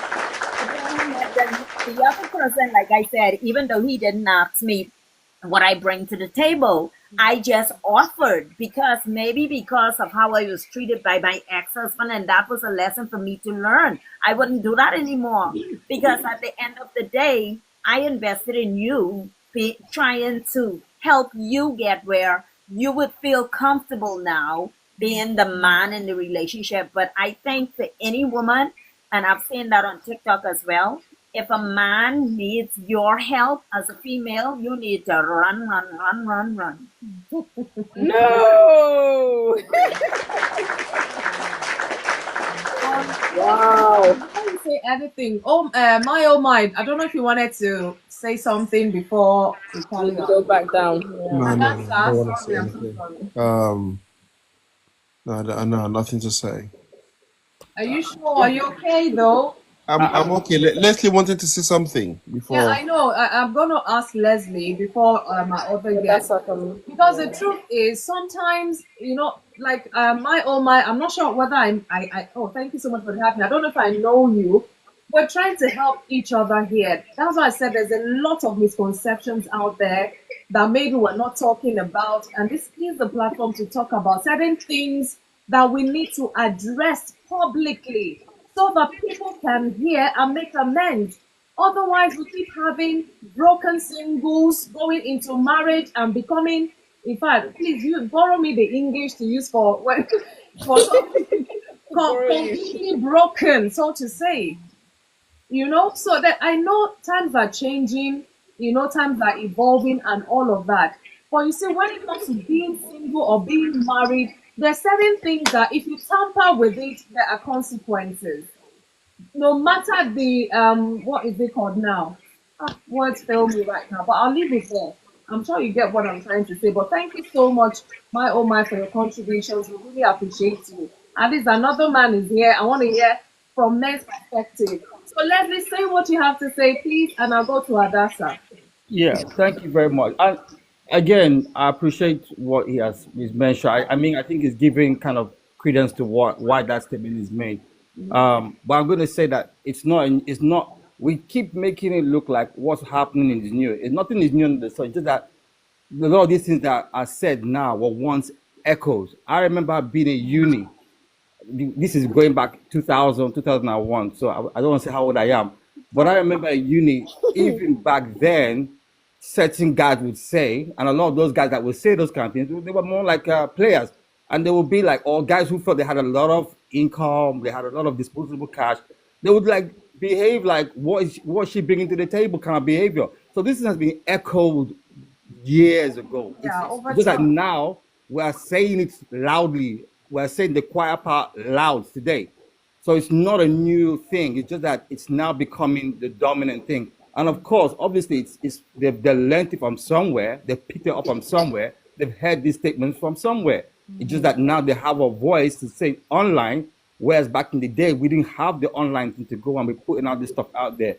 But what I'm just going to say is that for me, even now, and I'm glad, I'm grateful, I'm been married now. This is my 18th year of marriage. But even now, I still think that a lot of men are just, when it comes, it's like there's a trade-off. If you're going to do something very well, you're going to also come at the expense of something else. And a lot of men today are emotionally and mentally immature. They're just not mature. They're not ready for relationships that are going to last a long time. It's a lot of it's quick fix. It's very transactional in nature. So that's one of the issues where you see that they just don't have the mindset of longevity. They're not thinking of even like now. I'm in my marriage now. I'm planning for my children's children. I'm planning the estate for my children's children. That doesn't just happen overnight. It's going to take time to grow into that level of where you're thinking in that level and you're working towards that level. So today, a lot of these guys are not even in their 30s. I got mine when I was 30. I'm seeing guys who are almost 40 and they're still even like 21-year-old, even worse than 19-year-old. And I just think it depends on whether their culture, the people they're hanging around with, and how they've been brought up. I know I have boys now. I've got boys. And I can tell you that the way I see my boys growing up, they're not even going to be thinking like that about what you bring to the table, because I know what I'm investing and pouring into them, that kind of thinking is not going to even come to the table. It's not coming at all. So I just think a lot of it is we're just seeing a cycle, a dynamic play out. And I think as well, the dynamics of how women and men earn money has also changed. And I think both men and female are not accepting of the economic situation that have changed that disparity, where women are earning money. They're earning a lot of money. They're in good career. They're in good jobs. So gone are the days where it's just the man being the breadwinner. Now, both of them are competing for the same jobs. Both of them are competing in the same careers. And we're grown financially, but we're not grown to accommodate that change and shift. In my marriage, both my wife and I have had seasons where one of us is making a lot and one of us is not, and there's been a season where both of us are making a lot, and where it's now, but my wife is she's a major earner, and she travels a lot for her job. But it doesn't change anything about who I am as a guy. It doesn't make me feel any less. I don't feel like, she's making money. It don't matter to me, because I know who I am. I know where I've come into this relationship. I know how things are, and I know how things are going to be. So it's understanding who you. I think ultimately, again, this is what I'm talking about, being single. If you have not already, as a man, defined who you are now in your life today, and you're waiting for somebody else to validate you, give you, make you feel some kind of way, then you don't know who you are. You don't know who you're bringing to the table. And if you haven't to ask a woman what she's bringing to the table, you don't know who you are. You just don't. That's just me. Thank you very much. Thank you. I think we've lost Adasa. Oh my goodness. Oh, I think she had to go. I saw a message saying that she had to go. Oh, okay. I missed that. Oh. All right. Thank you for that. I think. Oh, hi. So yeah, we'll go to baritone then. Oh, I thought Mario as just to raise a point regarding what Leslie said about men making it transactional. I don't think it's men making this transactional. It's actually the women that are making this transactional. Because even for some reasons, for obvious reasons, cost of maintaining a woman these days is very expensive. Yeah, it's very high. For example, look at Funky. Look at the wig she's wearing, right? Yeah. What about it? No, I'm gone. Go on. Hey, don't come and diss me, Look at that. Look at that. Just see the wig here. Let's see the wig she's wearing. Because I remember in those days, right? It's either Pamin or Jerry or Jerry Coin, or you do Calabar, or you do this thing. Patewo. And those things, right? They are very, very, very affordable. And in those days, you could live on the income of just one person. Just a single man. But these days, with the iPhone, with everything, and there's a lot of things on social media, a lot of people want to live up to standard. And I'll give you an example, right? I shop in Next all the time, right? Ground floor is women's wear. Top floor, one corner is It's men. men. I know. I know. Oh my goodness. You are so right. One corner men, then you are home. But you have ground floor, women, right? So because women have to live a certain kind of life, right? Sometimes it's beyond their means. So they need their husband or partner to substitute it. So they demand for these things. I hear So you. yeah. So they demand for this. They even say it boldly on the internet. Oble, I don't know. They say all sort of things. Money now water. Man, we know this the clear road. They say all these sort of things openly with their with their full chest. So it's women who are actually right demanding all these things. Right. I've got a friend of mine, right? They are married. Yeah. Before he goes to Jerusalem, he has to pay his wife. The wife will open like, okay, look, this how much you're paying on this side. Right? I'll do you a deal. You need to pay me half price. Before he does anything. It's actually the women that actually make it transactional because they know these things. A man will come for it all the time. Tapping, please. Tapping. I guess everybody's speaking from their Yeah. own world. Yeah. Really. Have you finished? I think I'm he. finished. I don't talk I mean, much. I hear. Thank you, Sister Fumi, for I hear what you're having saying. me. But hold on, sorry. I Yeah. say thank you, Sister Fumi, for having me. You're Hi. welcome. Thank you for joining us. I think I'll just say one thing. I think I hear what you're saying, but I'm old school. And my old school, maybe the women that in my family never raised me to rely on a man.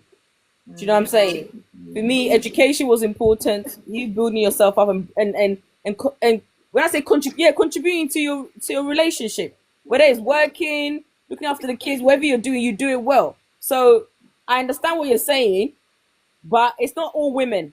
So like we said, you have to find the type of woman you're looking for. If you want somebody who, is offering you to maintain them and you are willing to do that, that's for you. If you want somebody who's willing to contribute, there's women out there for that. There's different types of women, different types of men. Find what fits you and make it work for the two of you.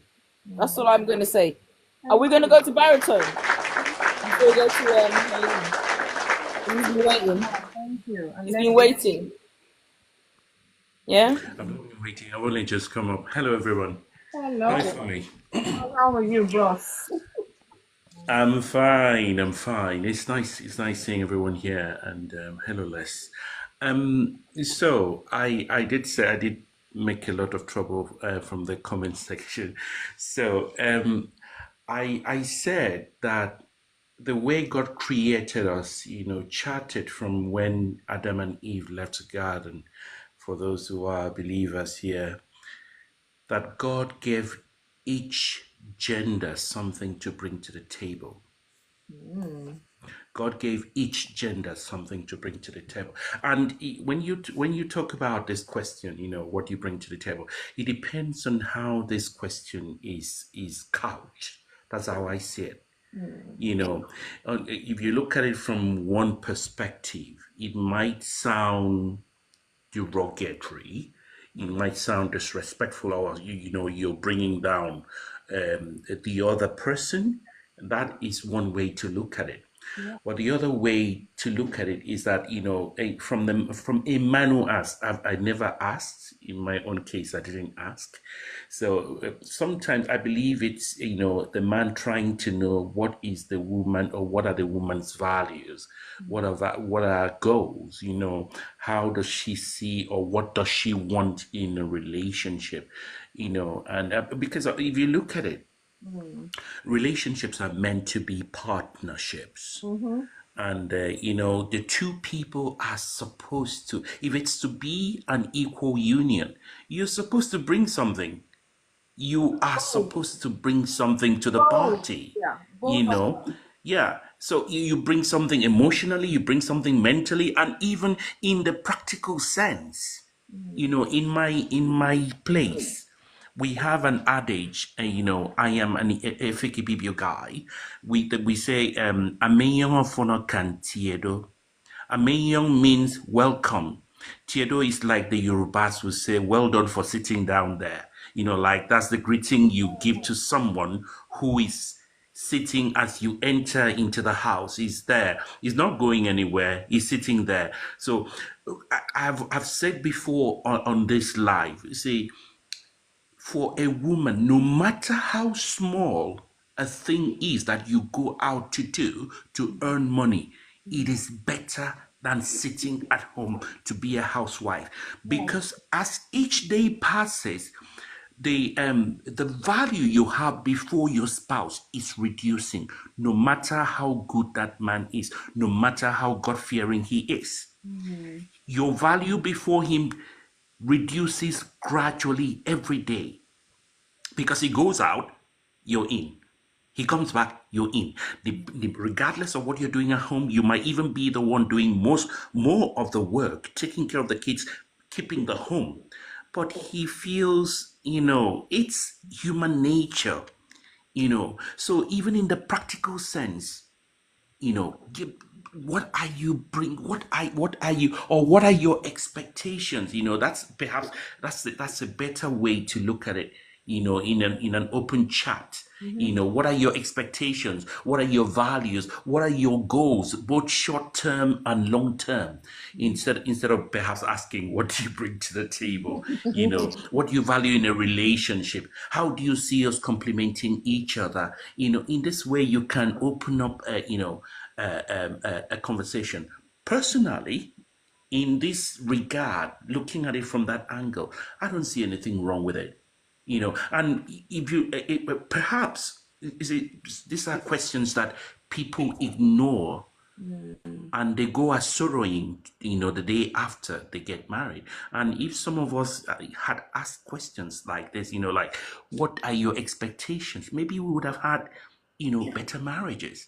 We'd have had, a better outlook about what the marriage is going to be. There is nothing wrong with it. It's just the way it's couched. There's got to be respect. There's got to be look at it from the point of view of a conversation, two people trying to yoke themselves to see exactly where they are going to see if their end destination is to be the same, and to know who you're settling down with. I'll rest there. Thank you. Thank you, All Barry. right, Sister Funmi, let me just continue. I think Brother Barryton has said almost what I was thinking in my head. If you look at what I've been writing, I was writing that why should the question be asked in the first place? Okay. I'm not a Gen Z person. I'm an old person, and that kind of question was not true to me. Probably, maybe, if they really want to ask a question, maybe you can ask your spouse or the person you are dating or having courtship with. Maybe you ask, what is your understanding about marriage? Let the person explain. So from there, what you are trying to see is the view of that person about marriage. I don't expect a person to ask, what do you bring to a table? You don't need to ask me, what am I bringing to a table? Something must have attracted you to me, to have a relationship with me, to date me, to go into courtship with me. You must have seen that I have a value, or I have a shared value with you before you go into a relationship with me. Asking me, what am I bringing to the table? You should, if you don't know your value, you should know your value and what you want in relationship. And then you try to see that in that person you are going to a relationship with. It is not until you ask, what are you bringing to the table? The person can tell you sweet things. So after the person have told you sweet things, then you will accept it that, oh, he has got a lot to bring to the table. No. Know your value. Know what you want in marriage. And then you study that in that person. And if you see that the person has got it, then you know that you and this person can go on. You can go in long-term relationship. But asking what you bring to the table, I don't think, I think it should be asked in a different way. What is your understanding about marriage? What do you know about marriage? Let the person explain. Where do you get the example? Who was your role model? Where do you get the example from? Where do you get your understanding about marriage from? Let the person explain. So from there, you know what you are trying to see or look for in the opposite person. But asking, because I've seen majority of people, when you ask what do you bring to the table, they begin to talk about their intellectual capacity, they begin to talk about their skill, talk about the work. Those one can go at any time. You can be earning a lot today and tomorrow is gone. You can be beautiful today, tomorrow is gone.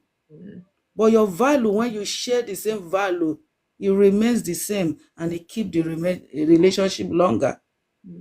So that's just my contribution to it. Oh wow, thank you. Thank you. Agree with what, sorry, I agree with what she was saying, as it relates to having the same um, mindset, also the same values and principles.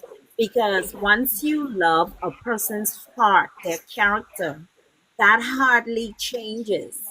And that's who you're actually marrying. I think a lot of people, like she said, are too hung up on the outward appearance that can change. You meet a girl or a boy today, and I'm just saying this for the younger people in the FYP, and they're beautiful.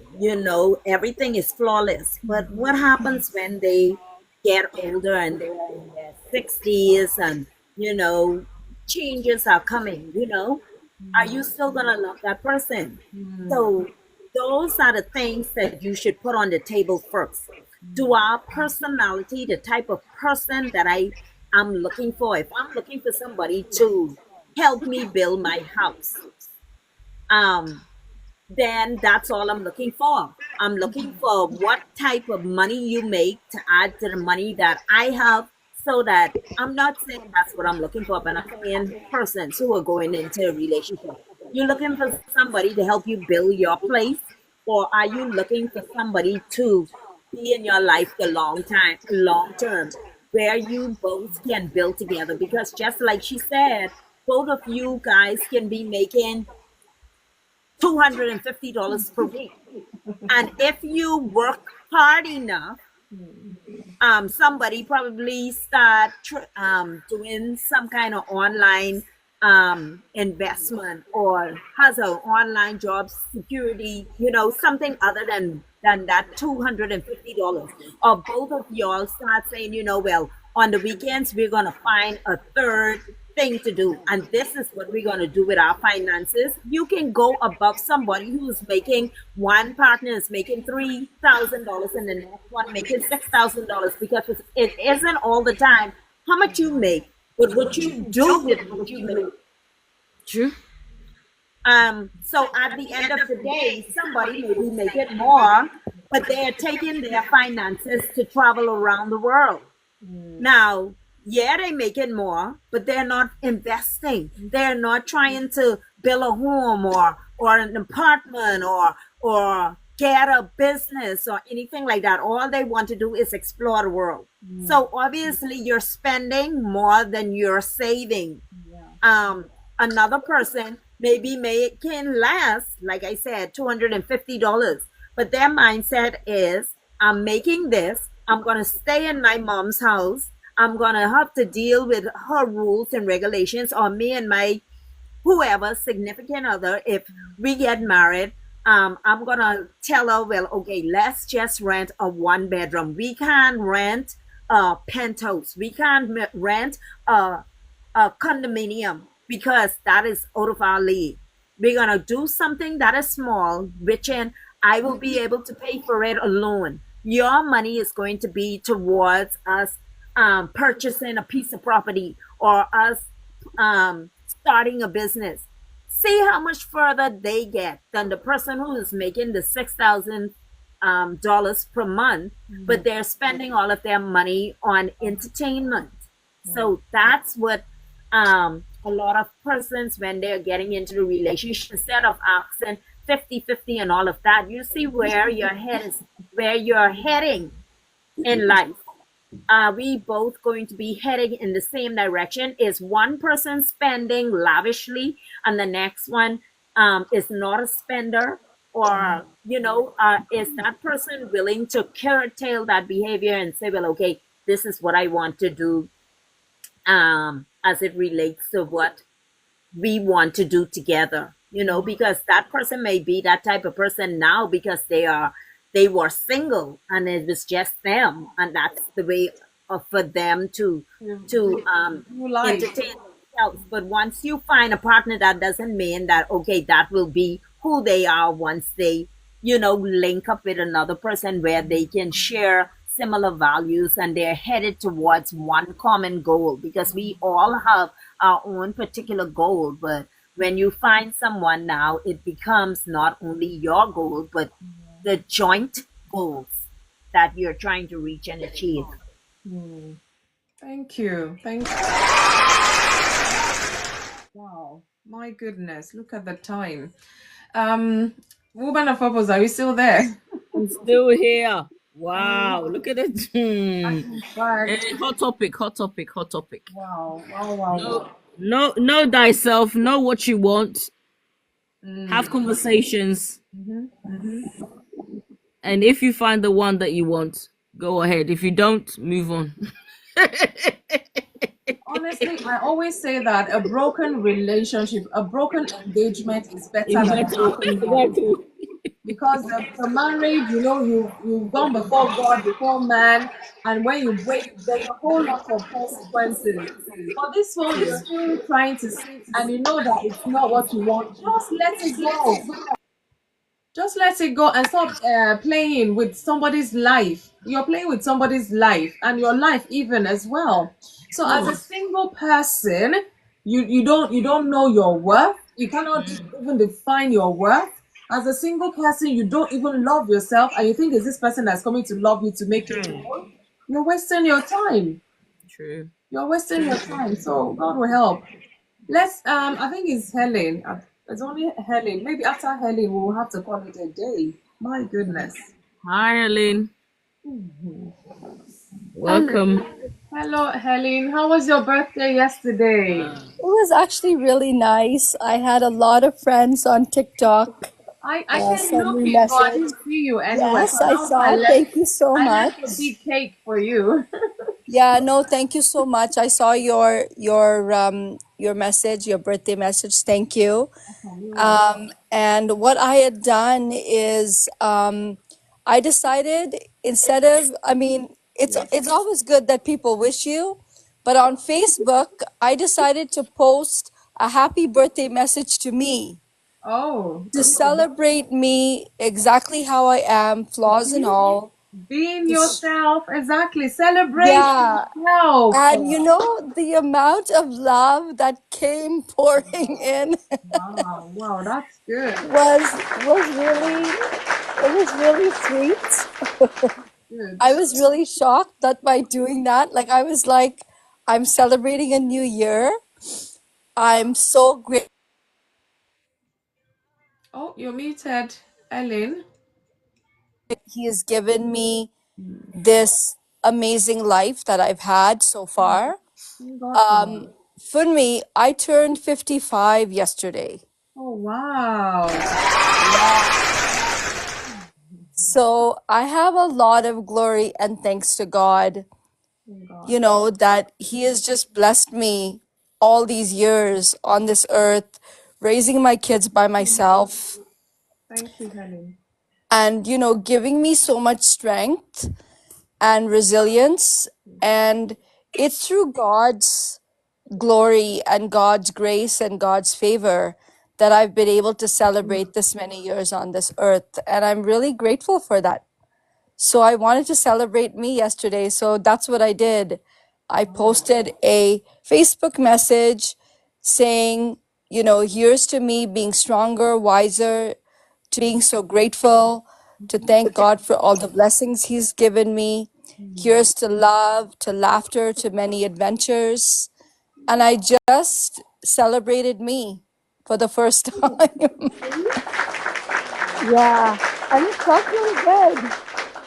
It felt really good to do that.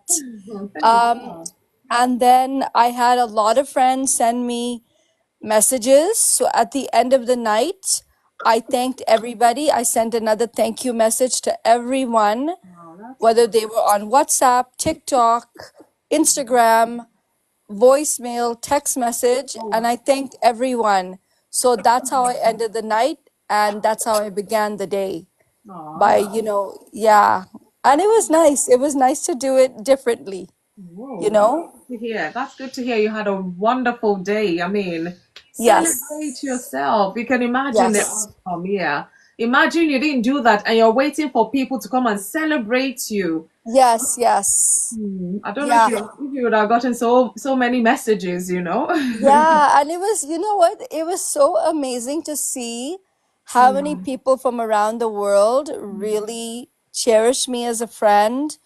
I ordered Chinese food with my children, and we watched Moana, which, by the way, is one of the most wonderful movies that I've ever seen. Never seen it before. And we watched it as a family and ordered Chinese food. And that's literally how I celebrated. It wasn't a big party. It was here at home with my kids and just thanking God for bringing me into my 55th year of life.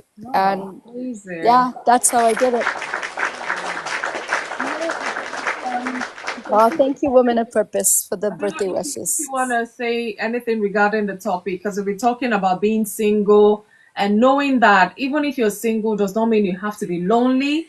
Knowing that you're single does not mean you have to be depressed, and all of those things that. Yeah. So as far as being single, I am in a relationship, Okay. but while in my singlehood, one thing, and even now, Yeah. I'm realizing,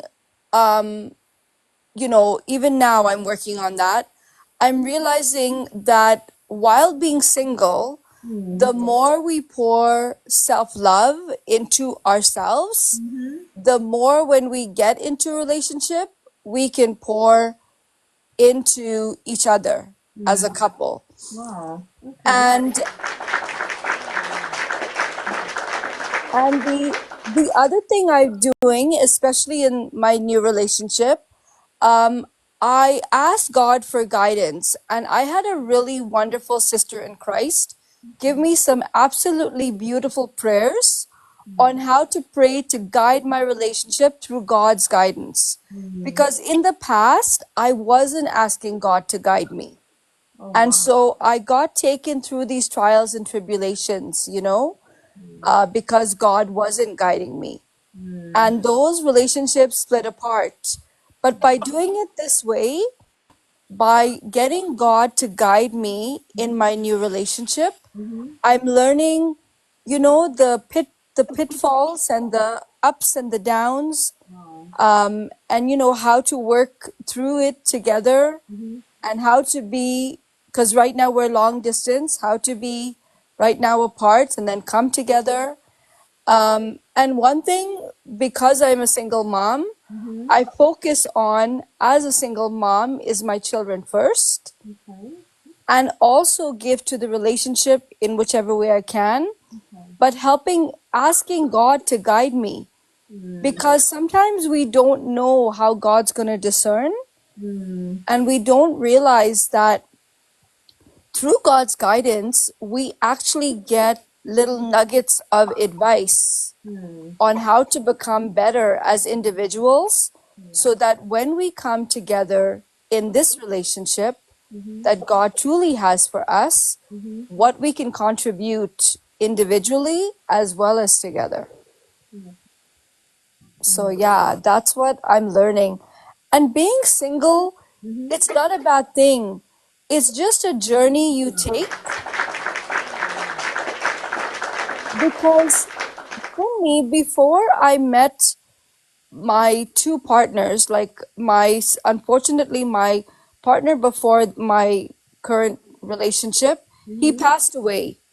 So that's why the relationship ended. It's because he passed away. God rest his soul. Yeah, God rest his soul. But what you don't know is my previous partner, he was disabled. So I was in a relationship with a physically disabled man for 9 years. Wow. And God taught me a lot being in that relationship with that man. I learned how to humble myself and, look at a man in a different way. And I never thought ever I would ever date someone disabled, physically disabled. But we lasted 9 years, and I'm really proud that I, achieved that sort of lesson in my life in relationships, because before that I was single. I was single for many years. I've been literally raising my kids on my own, for me. So I know how it is to be single, because I've been singly raising my kids on my own. And that's literally what I've been focusing on for the years that I was single. It wasn't being in relationships, it was being single-handedly, led by God to raise my kids first. And now I'm getting ready to be with a partner again, But it's through God's guidance. And you never know what nuggets of advice God will give you through his discernment and through praying about your relationship with, with his guidance. And these prayers my friend gave me, they're really beautiful, and they really they're like, oh my goodness, I didn't know I could pray like that. So it's even taught me a new way to pray, and for God to guide this relationship I'm in now. And I love it. I really love it. But being single is not the end all be all. Sometimes you have to be single just for God to guide you to the right person, just for God, for you to teach. Yeah, for God to guide you to the right person, for God to make you learn the lessons. Like maybe I was meant to be single and raise my kids before I got into the relationship with my physically disabled partner. You know what I'm saying? So that's why when I celebrated my 55th year yesterday, I was just reflecting on all the amazing journeys I've been. And I realized that God's been with me all along. I just journeyed with him differently than others, like yourself, who's been married for 26 years, and maybe someone else, We all journey different, but we don't realize that God's with us from the time we were born. We just have to ask for his help, and then he'll start guiding us. And for me, it took a couple of years. It took me many years of my life before God came into my life fully and I asked him for his help. And maybe that's how some of us are guided. Like we all go through our own journeys. But being single, it's just reflecting on our self-love first, and then being able to lead that self-love to pour love into others once we love on ourselves enough, Yeah, I agree. Thank you. You're welcome. Wow, amazing, amazing. So that's my contribution. Thank you so much. We hear you, and thank you for sharing your experience as well. It drives Yeah. I'm very grateful for me. And whoever celebrates a birthday this year, each person should just be grateful, because some of us do not get the chance and are not promised tomorrow. Tell me. And so those thank you, those grateful. So that's why I did my birthday this way this year, because I've celebrated 54 years on this earth, even raising my kids single-handedly, and gone through many different aspects of relationships to come to the one that I'm in now. And I truly believe this is my God-guided partner. So it's okay what we're going through because we'll come back together, and it's all right. Yeah, indeed. Thank you. Amen. Once again, happy birthday to you. Thank you. Thank you so much. Yeah, I was looking for you. I'm like, oh, I'm gonna miss her. I'll just leave her a message. So I'm glad I got that Yes. message. Yeah. No, I saw you, and I'm like, I'm gonna come in and say hi. Oh, And then I also like to know what the topic is. yeah, And last time I contributed in a different way.